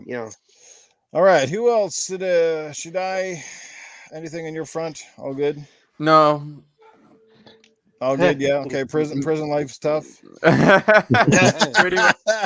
Life is good. You've been drinking that toilet wine, haven't you? Yeah. There you go. We got one. I won't want to keep people too long. Nobody wants to go back to talking by stuff. experience. So we'll try to make our last topic fairly quick, and I think we should all have something in mind. The last topic simply is, it's just called like some of the things that each of us are tired of in gaming. I'm sure we all have our gripes. It could be something like too many sequels, rip-off games, that blatantly copy and try to go for that winning formula. Maybe too many shooters, microtransactions, seasons in gaming, that sort of thing. So what is your biggest gripe with the current gaming landscape that we're in? And anybody who wants to jump in here first, go for it. I'll say my piece first. Yeah, go ahead, Axel. If you will. I'm tired of the months of January, February, and March being ignored for game launches, and everybody and their mother dropping all their games in the last 3 months of the year. Like, it is these last 3 months of the year, we're going to have so many games with no time to play them. And I don't Mhm. understand why developers wait. I understand why they do it. They do it because everybody's competing for that Christmas money. Yep. But I just don't know. Like as a gamer, I both appreciate and don't appreciate that there's nothing to buy in the early parts of the year, because that's when I hit my back catalog. But the fact that I'm buying games specifically for the back catalog sometimes, like, oh, hey, look at this shiny new game. It's going to look real good on my shelf for the next couple of months till February comes around. That kind of sucks. So I am a little tired of that over the years. I wish they would spread out their launches more evenly.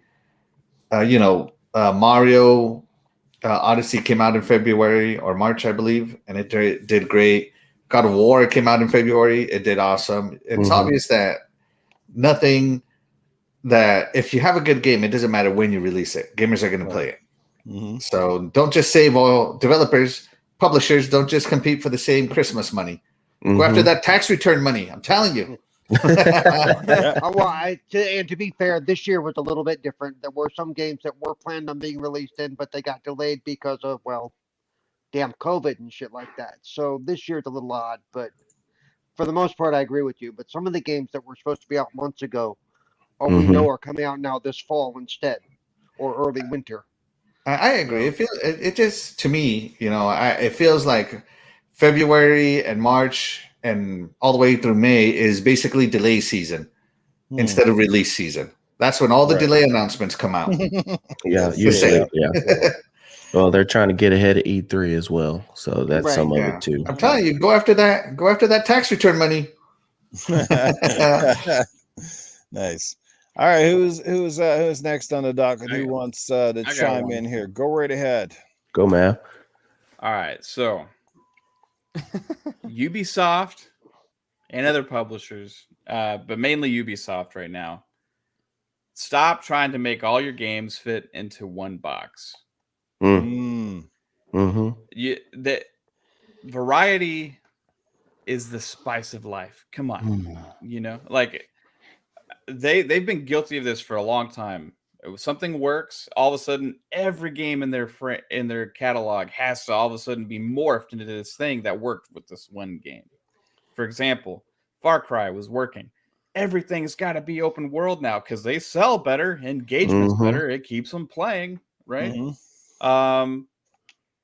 The revealing the map work from Assassin's Creed. Oh, people like that. It keeps them exploring and playing the game more. They're like, let's put that in every game. Yeah. Now it's, hey, Rainbow Six Siege people are staying engaged and buying content. Let's do that in every game. It's working. Yeah.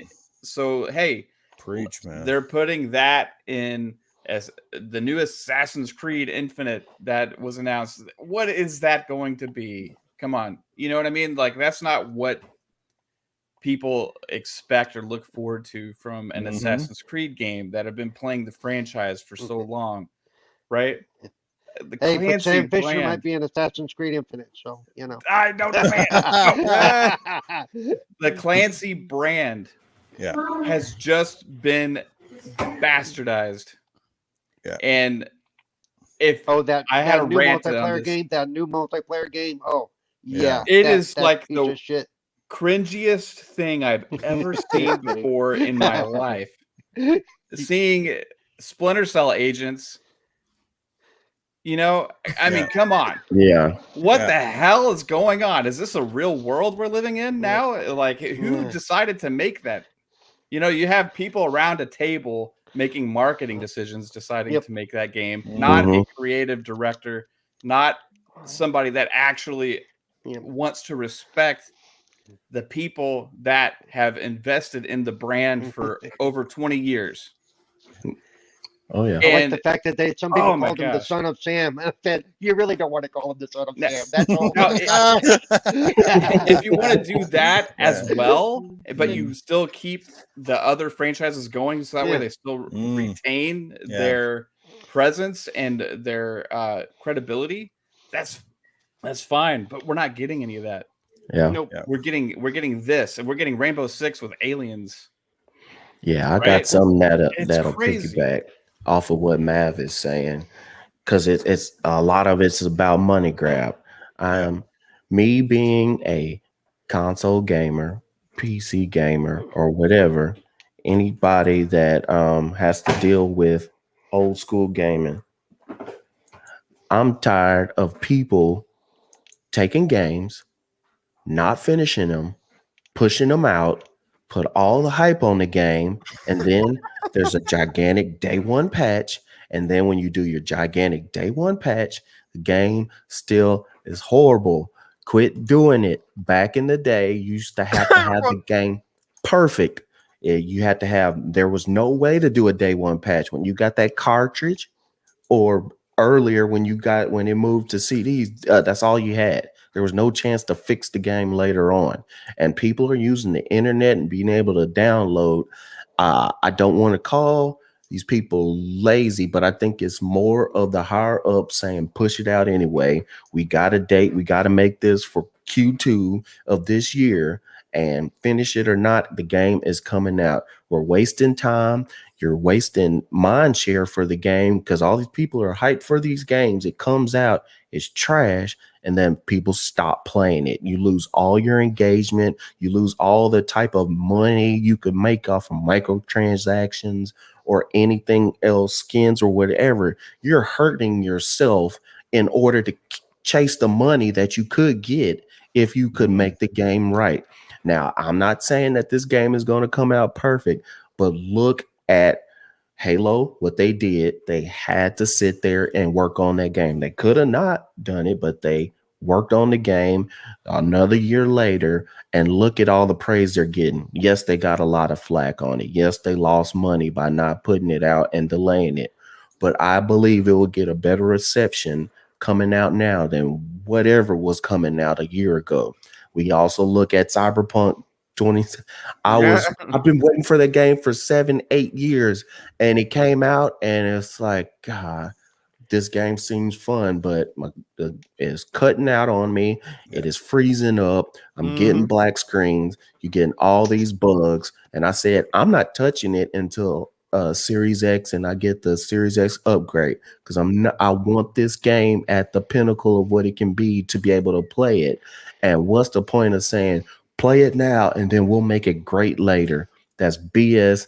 I'm tired of it. Make your games right, and if you gotta delay it, that's fine. People will get over it. You wait. You say that, but then you'll come around next week and you'll complain about all the delays and there's no games. No. No. I have Game Pass. There's plenty of games for me can play. People play both sides of that argument all the time. I don't do it. Yes, people do it, but I'm going for what pisses me off. And I'm just saying also, the cartridge days, that's a whole different landscape of gaming. The games were much small. The games were much smaller, much less work went into them. Yes, but the the way work to make that that they put in possible was is right. if we only got single player focused smaller experiences. That would be the only way that would be possible to me. Because with the ambition, and especially when you get online in there, and a lot of these huge worlds and stuff, it's just impossible nowadays to launch a game with 0 bugs. And every game they're going to keep finding things, especially when it gets out to the masses. They're going to keep patching and updating. But I guarantee you, Halo Infinite, even with the delay, is probably going to have a day one patch. Yes, every game's going to have a day one patch, which I'm fine with day one patches. I'm fine with games having bugs. But when you come out and you push out a game that is not what you publish out, how great it's going to be, and then you get this pile of crap that's nowhere close to what. Now, I know it's some fans' expectations just build it higher and higher, but there shouldn't be these many problems with the game if sometimes you just say, let's take some more time. And like I said before, on the console side, there shouldn't be, because consoles they're the same. I mean, they're not building for PC, which is a myriad of different video cards, sound cards, blah blah blah. Right. The console version should definitely be more solid than the PC version. Yeah, that just can't be helped. Yeah, I'm definitely not talking about games that might have some minor Right. bugs or that is not Yeah. what I'm talking about. I'm talking about stuff that is like game breaking, you have Yeah. destroyed my fun type of games. Like And those are largely, unfortunately, those are largely out of the hands of the devs and mostly in the hands of the boardroom people. That's what exactly. happens is they go, is this game, do you think this game at least will run? And the guys go, well, yeah, I guess so. And then, all right, ship it because this Yeah. game's already 6 months overdue and You're we still got to give you guys a paycheck. So, yeah, you're Yeah, well, chasing that's money. one thing that goes into that sometimes, Newf, because like those decisions sometimes to release a game are also because of bad decisions they made a long time ago with the ambition that they originally undertook, right? Mhm. So like Yeah. they go, okay, what can we Anthem. accomplish? Let's make this amazing, True. huge thing that's going to invite all these players and we're going to do this huge world and we're going to have this, and we're going to have that, and it's going to be like breaking graphics and we're going No to Man's showcase Sky. that, right? So then the devs have to make that. Now, in all of that time, the publisher is funding this game, funding this game. And the productions goes, okay, it's 1 year past, it's 2 years past. Then it's like, okay, we have at some point to actually release the game because we can't afford to keep funding the development on something when we can't get any money back. So then a lot of times you either get cancellations or Beyond Good and Evil 2. right. So where the fuck is that? that's the catch is like sometimes like it's the ambition that actually creates that problem because the publishers need to get that return to be able to keep paying the employees and funding the game Yeah. still, right? They got So it's a stockholders, it's they a got weird, tough targets, they thing got to to hit. deal There's that, again, that fiscal part of Yeah. the business that most people ignore, and it just gets to a point where you hope that it's good enough that Mhm. people can play it. That's the big thing. You hope it's to the point that people can play it and it's not broken, so where people like it's crashing consoles or people get stuck in a segment and can't move on, or their game saves are corrupted. Those are the big no-nos, right? It's okay, you got some textures that don't pop in. Whoop-de-doo, the frame rate drops a little, whoop-de-doo, right? Those are the things that have kind of become commonly acceptable in the norm because generally those things get ironed out within the first couple of takes. But it's the big stuff you got to watch for, and that's really hard to find, especially in the open world stuff. It's no joke. Like if you look at 90% of the ones that go the most errors are always the open world games because they have so much coding that has to go into it. I mean, you think about this: how many square footage in a game like GTA or Cyberpunk or Red Dead of land and things that are happening, especially if you want a living world. It'd be great if everything was static, but if you need weather systems and animals that just randomly run out of the woods and all these different things, that's a massive amount of code that has to go in there. And like, yeah, you know how it goes. But anyway. My thought when it comes to delays is, for me, it's like 1 delay, 2 delay, 3 delays. After your third, it's like this shit better work, or I'm gonna be pissed because I can only tolerate it for so long. You know, when a game's supposed to release in 2018 and you don't see it till 2021, I'm like, what the heck are you guys doing? You basically said it was nearly finished. Because I remember that with Cyberpunk. They actually said at one point, this game is pretty much done. We're putting the finishing touches on it. And you spent over a year and it came out like severely broken. Not like, okay, it had a couple, but it came out to the point where Sony pulled it off their store.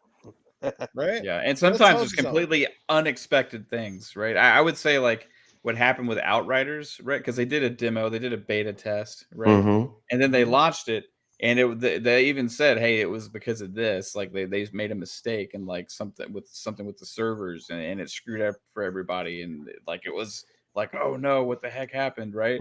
So then it can completely ruin a game. So like with the online functionality, it's like, you know." That's what really gets you. I think single player games that are single player only, like there's no excuse, right? Like there should never be an excuse for like a single player only game because should be a complete finished experience. But stuff that's ongoing or it's constantly in development and you're dealing with online issues and all those kind of things, you know, like that definitely always throws a wrench into things. Okay. Anybody else have a gripe with things happening in the game industry or something to do with delays, etc.? I have one. Terri, go ahead. My biggest gripe is is trends.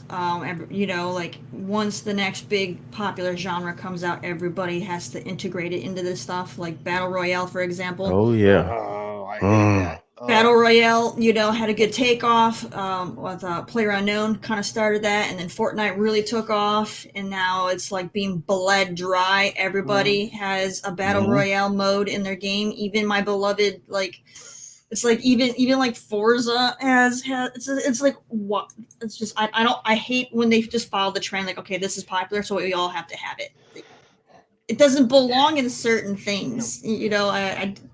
It's not needed, you know. Like, I don't like that it's in Forza, even if people enjoy it. It's like, why is it in Forza? It should stay a standalone genre. I don't like the people having to mix things. You know, if I'm playing a racing game out, I just want it to be a racing game. You know, like why bring in other genres into it? I hate that whole trend following thing. Newf brings it up in chat, and I've heard people say, "Well, I hope Halo Infinite has a battle royale." No. Let Halo be Halo. Okay. Exactly. I honestly, I mean, battle royale. The younger gamers love it, and that's fine. But I want it to die. You know, a very quick. Yeah. I can't stand battle I would royale. love if Halo had a battle royale mode, because I can't stand it. I can't stand battle royale. Isn't it Warzone something like that, similar to a battle royale? Yeah, exactly what it is. Warzone's a battle royale. Another one is arena shooters. They're bled dry. You know, we have enough arena shooters, so you know, do something different. You know, it's just. Oh, I'm trying to bite my tongue because people are, you know, pulling jabs at Ubisoft, and I'm trying not to say anything right now. But I agree and disagree with Mav with, you know, them doing like the open world thing. But there's a lot of games that they don't do that in, that people don't ever talk about. Like one of their their number 2 best selling franchise of all time is Just Dance. You don't hear people talking about that. So like they don't just do it in all their games. It's just maybe the ones that they're not doing it are just ones you're not playing. You know, that doesn't mean they're doing it in all their games. Well, They have piano. Don't give them any suggestions, because we're gonna have Call of Duty people doing. You know? Just Dance is a money-making monetization machine for them. Yeah, so it's already built like the way that they're going to now with like the. I hear you, but like they don't do it in everything. You know, they have Anno 1800, which is very successful on PC. They do stay away from open world. They do. It's just you're not playing those games. But they do. You know. Do I get my Sam Fisher? From open world now just to the free-to-play model. It's kind of hilarious that of all the games too that basically tried to copy the BR, it was Call of Duty, because Call of Duty is the most successful FPS franchise on the planet. It's like, why did you guys need to copy somebody else? Yeah, basically, people have been copying you guys for years, and now you're copying them. Like, yeah, and they're doing some things better. I mean, you know, I can tell you honestly that PUBG was one of the first to start this stuff, and I can't stand PUBG. Honest to God, I think that game is turd. It's turd in my opinion. It plays like turd. It's just PUBG is awesome. That's my, and I have it, and he's just saying that because he never got a chicken dinner. Oh, bro, the only one that I can even get into remotely is Apex. That's about it. Apex is great. Yeah, that's the only one, and that's because it plays a little bit at least like Titanfall. Yeah, the teamwork aspect of it too is really fun. The revive part of it was brand new when it came out. Apex was definitely revolutionary when it first came out. Okay. Sorry, didn't mean to interrupt. But any further thoughts? Who hasn't jumped in had their part to say? Shaddai is waving that sausage again. The finger. Actually, I have two. I know I have two things. But earlier, I know I said Warzone, but it's not Warzone of Call of Duty. The Warzone that I was thinking is the Halo Warzone that they have. I think it's similar. It's similar to a battle royale. What? Yeah, when it first came out, I thought it was somewhat similar to a battle royale because it was so big and everything was included. But the first one would be this.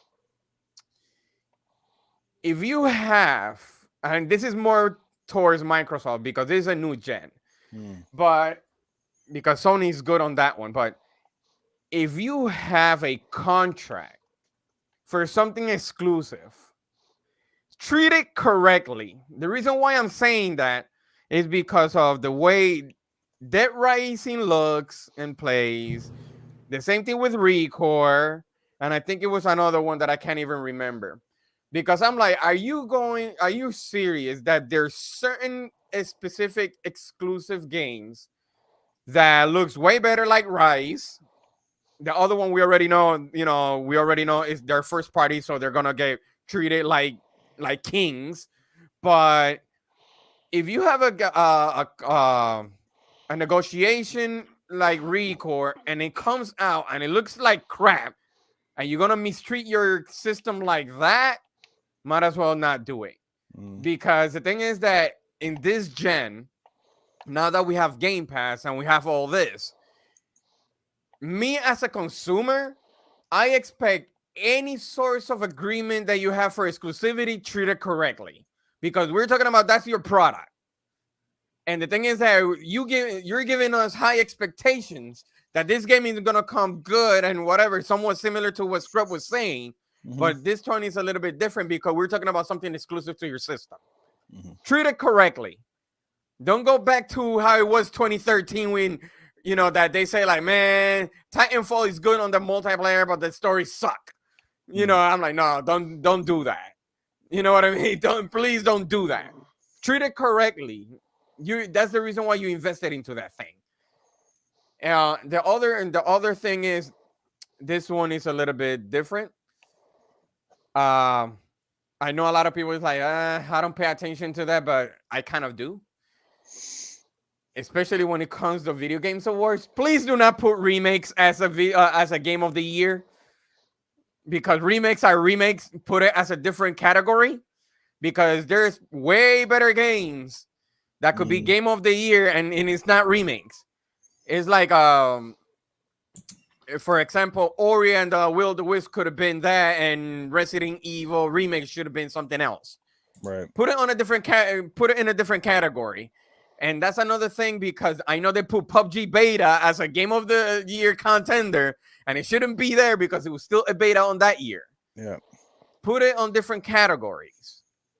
And I'm talking about more of a industry as a whole. There's someone, I know there's a lot of things, but for me, my major one is, if I have my system and you're giving me and you're telling me, yo, we're gonna have all these exclusives, and when it releases, the first thing that they will say, like, I give it a 6 because the camera, whatever. Just that's why they create betas like they did with Halos. Just put that and like, yo, we're gonna fix this because they invest a lot of money. We need, treat it correctly. It's your product. Treat it correctly how it's supposed to. So those are my takes on that one. Nice. You triggered me a little bit with what you just said, because IGN reviews betas, and I hate that. I hate that they review betas. They reviewed Grounded. Yep. And it's only Xbox betas that they're reviewing, I've noticed too. They reviewed another one. I forget which one it was, but oh my God, if IGN could just stop with the trolling, that'd be great. Well, it wouldn't bug me so much, but they need to make very clear that they are reviewing a beta, and what they should do later is go back with an updated review once the game is released. Beta impressions, yes. Because a lot of that could just be what they've been able to get their hands on at the time, and and that, who knows, they may be in deep with some of the developers who go, I don't want you to see this game till it's ready, so up yours. So, super chat to get to real quick. Caper Grant coming in with a $5 super chat. He says, great show, everyone. Hope everyone has a great day and gets lots of gaming in. We're going to try our best as soon as we get off this panel before we lose Mav completely. So I do have a question. I have a question to Mag, because I just read it while he said that some remakes are like entirely new games also. Could you explain that to me, please? Because for me, if Resident Evil 2 was released on 1998, and just because they remake it, for me, it's still an old game. They just pretty much on a new engine. Well, it wasn't a remaster. That's like completely... remaster is different than a remake. Remake. Yeah. I didn't say remaster, remake.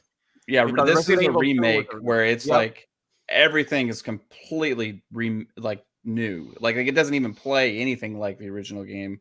Like there's even new. Those are small changes, though, but it's still considered as a 1998 game. This is a huge change. Like, have you played Resident Evil 2 remake? No, I do. No, I do have it. I do have it, but I'm like, that's a game that it was 1998. You know, yeah, but this game is from 2000. It plays different. It plays completely different, dude. But it's has, like has an the movie entirely industry different ever done game. that? Like, has the movie industry ever nominated? So a lot of movies get remade. Oh yeah, movies get remade all the time. I would argue though that Resident Evil may have mislabeled themselves. I feel like that one isn't a remake. I think it's more of a reboot. They kind of much for it to be a remake. Final Fantasy VII remake is very similar in that, right, where it's a completely new experience. Like it plays nothing like the original games. It could be a completely different game. It just is telling the same story. The gameplay is different. But the aesthetic is different. They just changed the gameplay, and that's the thing. They just change the gameplay. They change everything, bro. Like it takes a lot to make. But that one's still a remake, though.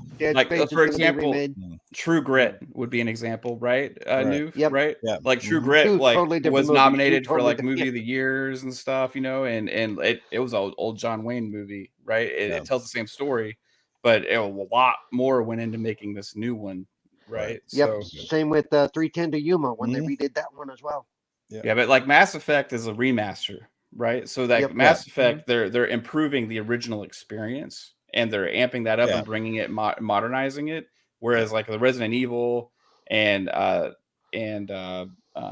Fantasy VII remake is a completely remade new thing. It's not, because the way I think is like I'm going very logic, like. When something is new, like a new game, a new IP game. But when it comes to that, I'm like, that's still considered 1998. You could put whatever you could add anything that you want into that game, but it's still at the end of the day, they're gonna say, well, that was released in 1998. So like, for example, a lot of things. Perfect Dark. What are you gonna feel about Perfect Dark? Good question. For Perfect Dark, let's put it this way: when I saw the trailer, the closest one that comes to mind, it could be two things. It could be the style of Tomb Raider just because of the guys that they hired. They work on Tomb Raider before, or it could be like Splinter Cell, one or the other. But what would you count that as? What if it's like a reboot? That's more like a reboot. Right. Like the color is just a reboot. So is it gonna not be? If it's not, then I'm wrong. You know, then after that, it might not be any of those though, because it could just be a continuation. Right, it could. Although Joanna Dark died, so I don't know. Spoiler. I don't know. Yeah, but that doesn't mean they still can't continue the series. I mean, they had the they already had the one that the Zero, which was like a prequel. Mm-hmm. Well, they could continue the storyline after that before the 64 game takes place. Like they can still add to it. No, but that's okay. But I know that I can see that they're gonna change the like from FPS to I could see a third person view. I could see that happening. Yeah, that's what Resident Evil did. Yeah, but it was more of a tank, and now you can move side by side. You know. That's why that's why everybody wanted. You wanted the freedom to actually move and not stay in one place and get killed by a zombie or a small crow. But but that was that's just me, because I'm like, that's something that it was old. It just changed a couple of things, but it's still the same formula there. You know what I mean? But you admit you haven't played it yet, so you don't. Which one are you talking about? Which the new Resident Evil? 2, yes. The old style. You admitted 2, that you haven't played it. You admitted that you haven't played it. You haven't. No, Resident Evil 2, the original one, yes. The remake, no, not yet. Well, it's different. So I'm saying that it's different, dude. Like, different. But I could say from Mass Effect, because I was playing Mass Effect. You know, Mass Effect remaster. Yeah, it's two different things. Totally different. I think the thing is you don't really understand the difference between them. So like for Mass Effect, it's a remaster. They're just giving it a graphic polish and control polish. A remake. They keep the story pretty much the same, but they can change the gameplay and other things to like that. And then you'll have like a reboot, like what they did with Tomb Raider, where they completely make a whole fresh new story and they kind of wipe the slate clean. Yes. So it depends. There's different degrees of remakes because like you have like the remake with Resident Evil where they changed a lot, but it's still still kind of a remake. But then you have your remakes, like Need for Speed, where they don't really change all that much, but it still feels different. The closer remake that I know is what is it? Gears of War Ultimate. So I'm like, no, it's a remaster. Yeah. No, I didn't say remaster. I say remake. All right. Well, we're starting another debate here, guys. It's going to go on for hours. So. No, I know what's a remaster and remake. I'm just saying that's the only remake that I know that I actually play the whole thing. Cool beans. But that's a great topic and a debate for another show. Who else hasn't had a chance to talk about some of their gripes with the current gaming landscape? My biggest gripe are the gatekeepers. The ones who say, well, this is the way it should be, and if it's not this way, it's not right. Shut up. Right. Okay, just because you think it's not right, you're not, unless you're one of the devs, shut up. I don't want to hear it. Yeah. I want to kind of rewind back a little when you guys were talking about betas, because I'm still mad that Fortnite got Game of the Year when they were in beta. Like, that should never have happened. Like that was a crime. 5 years. They were in beta. They were. 5 years. But so was Minecraft. Minecraft was beta for like forever too. You know what I mean? So it's like if you're still in beta, they shouldn't qualify. I don't care how popular the game was. The reason they stay in beta is because that allows the bugs. There's a bug. We're in beta. Seriously, I mean that's the only. Yeah, they get a little bit more leeway with that, right? Yeah. Yeah. Yep. Anybody else? Did everybody have a chance to chime in? I'm good. I would like to just back up Paul on what he's saying, right? Because that's infuriates me so much. People are like, you're only a gamer if you like this kind of game, or anything like that. That's super annoying. And then, like when the whole Psychonauts 2 debate came out, about them having like an invincibility mode for accessibility. Matt, did you see my wall? Did you see my wall that week? Oh, it was crazy.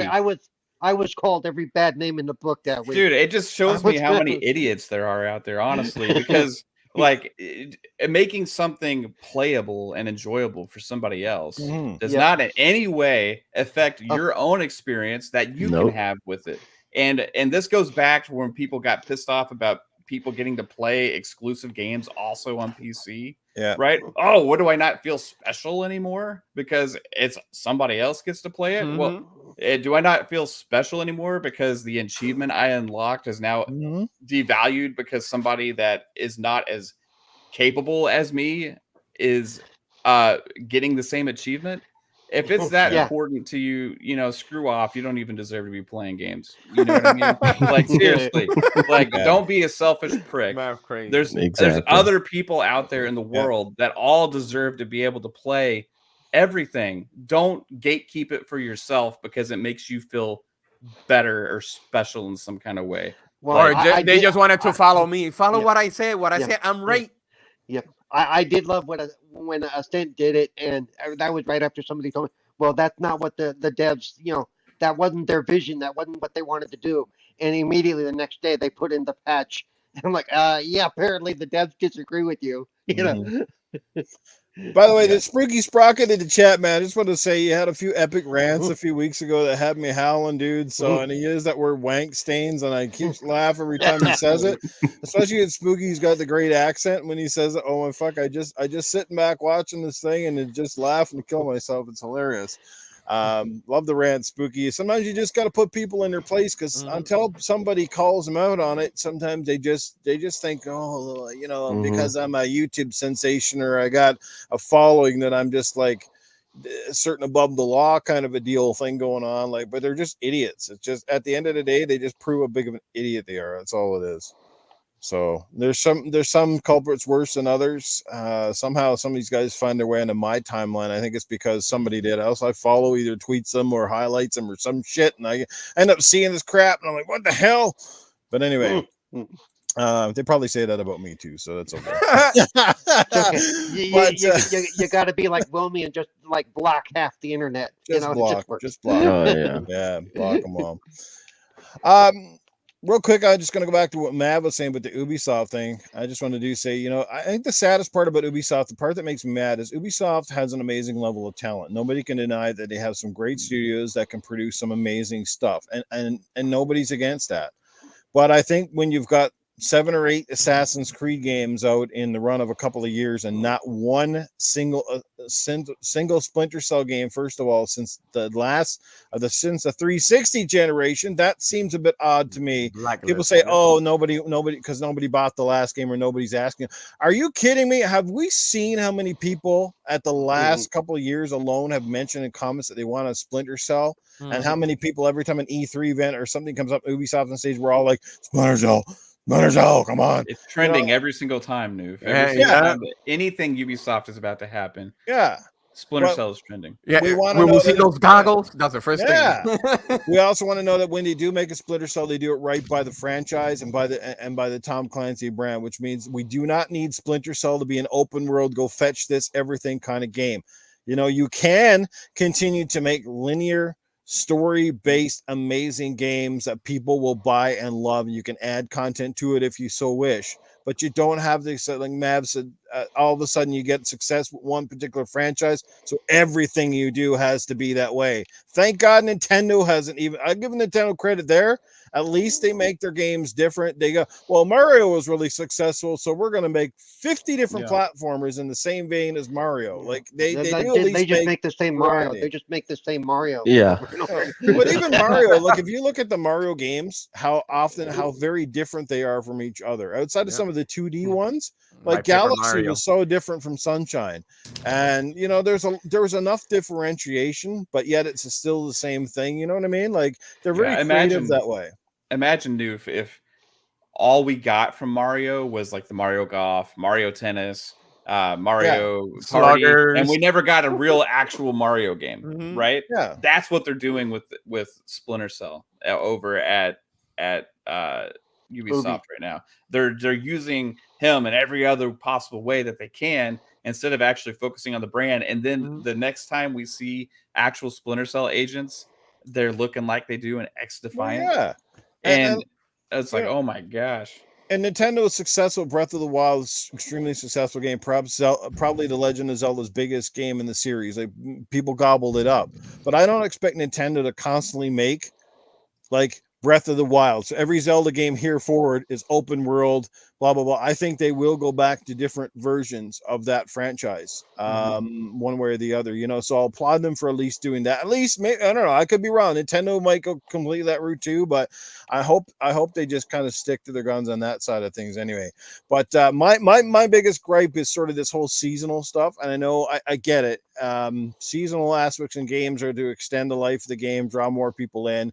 But what I'm starting to feel, what drives me now is that the seasonal stuff is like it feels like it diminishes the franchises. And what I mean by that is like I'll go with my favorite, Gears of War. When I jumped into the Gears of War franchise, it was just different from where it is today. Now it's turning into like it's a Me Too franchise, like everything else. It's trying to copy other things. Like, when the first add-ons for Gears came out, it was map packs and stuff like that. It was just pretty cut and dried. And now we got all of these skins, and you got all of these colored weapons, and you got this weird stuff like dances and emojis and crap. And to me, like Gears is hardcore. Like Gears, the franchise itself has always been about just violence and visceral nature and heaviness, and it feels like every time this stuff comes out, it's like they're watering this game down for a totally completely different person. And I guess I get it. It's all about making money and expanding your audience, but sometimes it's not called for. Like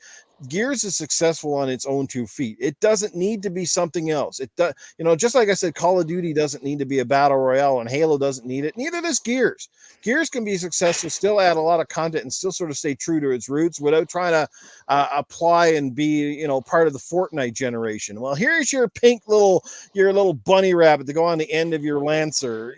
Crap like that. It just drives me absolutely bonkers that everybody has to like, oh, let's figure out another way to get some sucker to buy into our game. That sort of stuff. And the fact that stuff like Call of Duty, this is number one offender. I bought the physical copy of the game, and I bought it for the campaign. I bought it for Modern Warfare. I did not buy it for the war zone. And guess what? You cannot delete the war zone from your effing console. Okay, you can't get rid of it. Yeah, you It's have to stuck have there them like both. it's stuck there like a bad freaking virus. You can delete everything else, but that will not go away. I don't play that, but it's taking up all this space on my console. Guess what? It needs an update like every time I turn it on. Update, new season. I'm like, who gives a crap? Like, you know what? If you want to, you keep that as your free to play model and you sell it separately as your free to play. Do not include it with the freaking $80 or $90 game that I pay for and force it down my throat. It's exactly what you're doing and making me rage every time I got to try to do a community game night because I got to fire this thing up 5 days in advance to do your 50 freaking updates. And not only that, they're not just done through like one simple thing anymore. Now you got to hit the update here. You got to go in over here and update it on the back end of the store. Bullshit. I'm sorry I'm getting raging, but this stuff makes me so mad. Like so I can pitch my console out the window. I get so mad at it. You know, like give it up, people. Stop forcing your free to play stuff inside of the games that we've actually paid for. You can put that separately. It shouldn't take up, if I don't want to download it, it takes up no space on my hard drive, period. Leave it separate. Can you not do that? Period. Leave it, please. For the love of my insanity. Okay, please. Because I can rage. I am so over this 50 updates every time you boot up a stupid game. Like it's gotten to the point now. It's a good thing we got solid state drives and everything's faster because we're doing this so freaking often. It's like a baby shitting in its clothes every 5 minutes and changing a diaper. It's the same principle. Give it up. Yes, I got into gaming after dark territory. That's how much this pisses me off. Oh, then what's worse about it, you got to do it on game night after you've updated it all week, and guaranteed you go to start game night, there's another fucking update. Yes, you're really? sitting there, up, and you're like, didn't I just update the thing 20 times already? Come on. You know, I know so many people actually got off of Warzone and Call of Duty period because of that crap. Oh, so I you're refuse losing to your use it for audience. game night.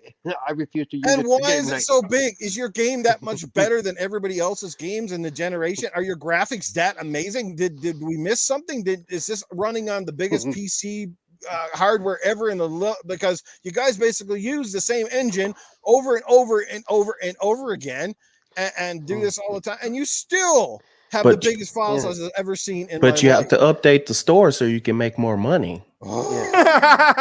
True. Every time somebody runs Call of Duty, they're mining for Bitcoin. That's what they're doing with all. Oh wow, yeah. There you go. And the first thing that pops is pretty much a new season, just to make sure that it's a reminder you got a new season to actually purchase. Yeah. After the update. And it's so broken this year, they haven't even announced what they're doing with Call of Duty this year. Maybe they're trying to figure out how many hard drives this game's going to take up for people. Oh, we can't put it out because the PlayStation's got a pretty limited memory, and people are having trouble taking the faceplate off to put the new SSD in there. And this game is going to take more than the install hard drive. There is some truth to that. That's probably what they're like.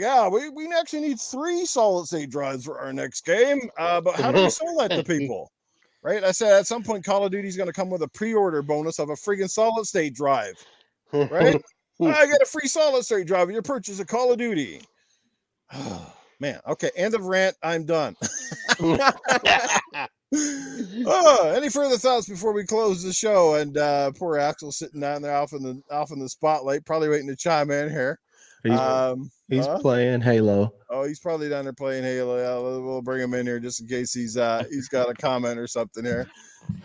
How can I follow that up? No, I got nothing. If anything, all I would do was to be a hype man, like, yeah, let's get it, Newf, just to get you even more pissed off. Oh, damn. No, that's it. I got nothing. All right, guys. Well, I think it's time to close the show. We're almost at 3 hours. Our first topic today certainly went off, but it was great. I love it. I love these generic shows sometimes when the conversations get really, really good, and they certainly do. So this has been a phenomenal episode. Let's let our special guests get out of here and let people know where they can find him. Mav, you're a busy man. I always see you streaming. Sorry I don't get to catch up with more of your content, but I applaud what you're doing. And keep it going, brother. You're like I said, you're a shining beacon of light in this community. You came on with a lot of positivity and just great takes on the industry, and you do it in a great style. Like I said, you know, we love that, man. You got a great podcast on Fridays with your crew and the Xbox Ultimate and everything you're doing. So let people know where they can catch up with you, and we look forward to having you back here in the future. Hey, appreciate the kind words, Newf, and ditto. Same to you with everything. I love the way. Congrats you on the 1 year too, by the way. Oh, thanks, man. Yeah, we just had 1 year. We had a lot of fun on that last show, kind of talking about that and learning from people like yourself and how you handle yourself, and also the way you do your podcast and all that stuff. It's great to get to watch awesome creators and learn how to do this kind of stuff. So thank you for being an example, Newf Nukem. But also, guys, if you do want to check out any of the content over at our channel, it's Fun Speculation on YouTube, also on Twitter, Fun Speculation, where you can check out all the updates. Like we were just talking about, we have Xbox Ultimate Podcast, and that's Friday nights at 9 p.m. Eastern with the Magnificent Seven, where we have a lot of fun talking Xbox and games. And then also Wednesday, we have Fun Pop podcast, where we talk about movies, TV shows, and comic books, Marvel, DC stuff. And that is on hiatus right now until Psychonauts gets back. And actually, we're taking another week just because my daughter's starting school. It's like the night before her first day, so we just want to kind of keep it easy, simple that night. But we'll be back in 2 weeks with Fun Pop, and then occasionally on Saturdays, me and my wife do this thing called the Mav and Fancy Show, where we just kind of just are random. And I'm always streaming, guys. Come hang out. It's more fun for me playing games when people drop by and say hello, and I get to hang out. So, appreciate everybody out there. The chat was awesome today, and everybody here on the panel. You guys rock. Thank you so much for the warm welcome. Awesome. Great to have you here, man. Like I said, keep up everything you're doing. Your success is well earned, and it's growing exponentially. And it's great to see, man. Like I said, not everybody can come in and have the same impact you guys have had, but you do it, like I said, because you guys are just genuine people. You're a lot of fun. You give off that vibe to us like somebody you'd like want to go out and have a beer with and come over for a LAN party. And that's great, man. Like I said, you're doing a great job. So keep it up. Let's get to our fantastic panel. We'll start, I guess. We're going to bounce Mav out of the screen here and get everybody back in. So again, thank you, Mav. Appreciate Thanks for coming out. Yeah. All right, let's get Paul back in here, and then we'll do some outros from the cast. And we will start with Scrub since he's at the bottom of the screen and working our way back up. Scrub, let people know where they can check out what you got going on, sir. Well, I am the Scrub Nurse. You can add me on Xbox Live. There'll be all caps Scrub Space Nurse. I'm on Twitter, Scrub Nurse 3. I have on Twitch, Scrub_Nurse. And then you can find me on Facebook where I stream with my friends. That'll be the Bayou Elite. Yeah, add me. We got a lot of multiplayer games out. And like it was said earlier, if you're looking for somebody to play, you see me on, we're playing the same, shoot me a message and I might be able to jump on there with you. It's all about having fun, playing games. I mean, I'm not anybody so special that I can't play with anybody. So I'm not all hoity-toity. So thank you guys for coming out. I love it. We made 12 episodes. Let's get to the spooky 13 next week. See y'all later. Should we bring a guest on for number 13? It might be bad luck now. There you go. All right, next up, we have got the one with the fabulous hat and shirt on and the great background, Mr. Axel himself. All right, everybody. Thank you so much for watching. Chat, you guys are always the MVP. First off, Newf, there is no space between Axel and 1324. Hey, what happened there? Something happened on there. Yeah. But anyways, yeah, you can find me on YouTube here, Axel 1324 Gaming, no spaces. Also on Twitch, Axel 1324 Gaming. Yesterday, I did a co-op stream with my friends. We were playing Halo Wars 2, and we haven't played since the update shut down, and I didn't play the final update. And we always play against legendaries. And yesterday, we're like, oh, let's warm up with only one legendary bot because we play against bots. And I'll tell you what, man, this legendary bot came to the game to chew bubblegum and kick ass, and wouldn't you know it, he ran a lot of bubblegum, and he was kicking our asses for. It took us an hour and 15 minutes to beat this bot. I couldn't believe it in Halo Wars, and I lost 700 men units. Moly. And I don't want to toot my own horn, but I'm fairly good against bots on RTS games. And this one, I think he just caught us off guard because we weren't expecting him to be that good. Is it the same bot from Infinite? Here you go. Here you go. No, this is on Halo Wars 2. Bubblegum and kick ass. There you go.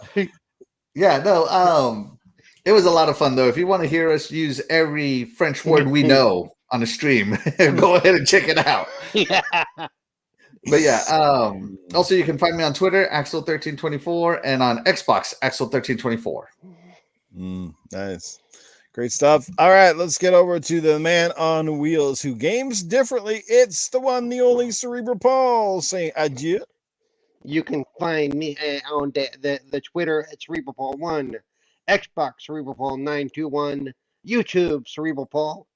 And I've been streaming a lot just as I do gameplay.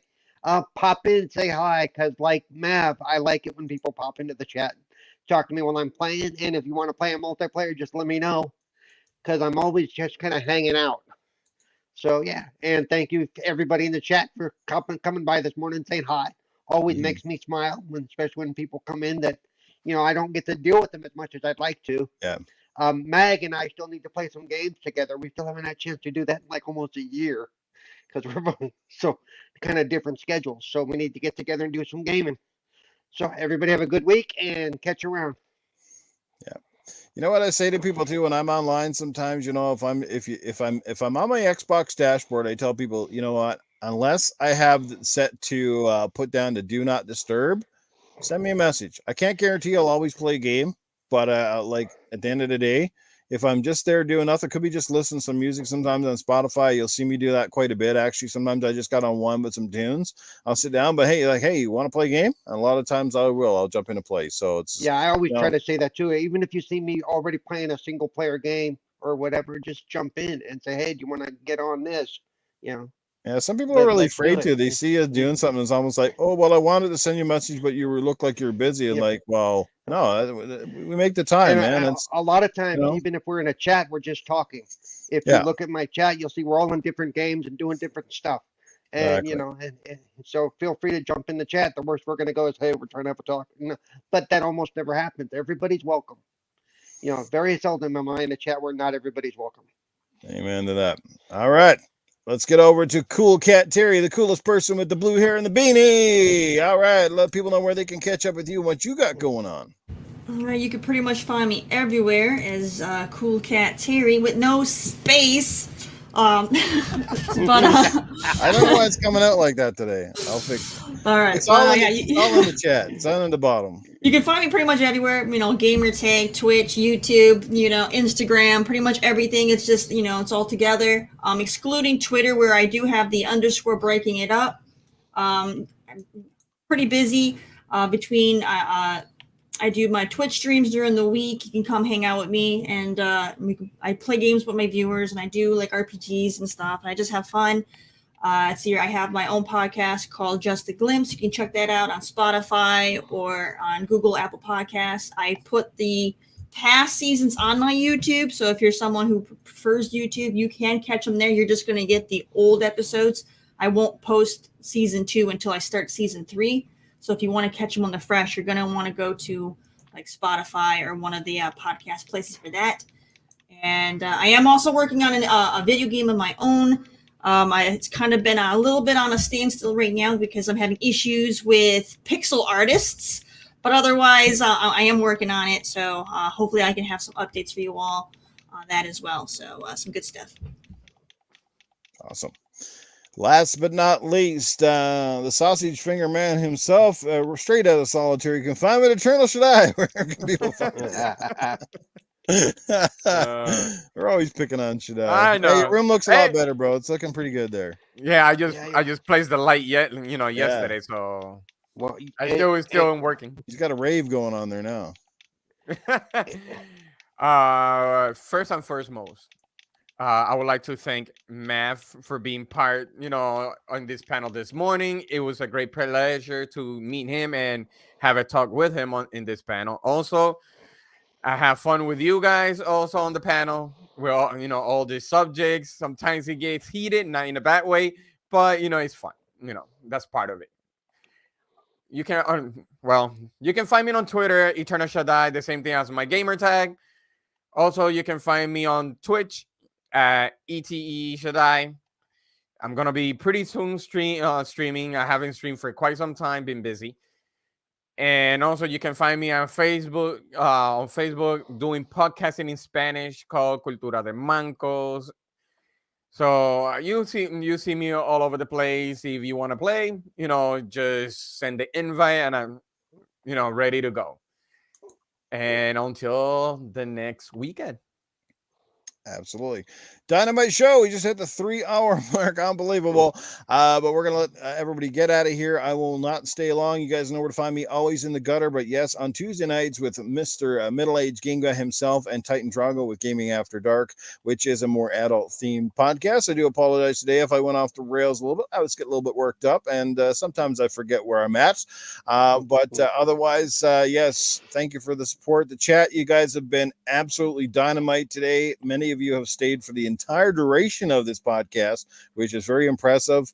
Yes, and maybe a few of you fell asleep along the way, but either which way, it was a lot of fun. Great topics, great conversation. You know where to find me, guys, always in the gutter, and I'll be back again here with these fine crew again next Sunday. So until then, you guys have yourself a great Sunday, great week. Keep it gaming, keep it real, and we'll catch you all later. Peace out, everybody.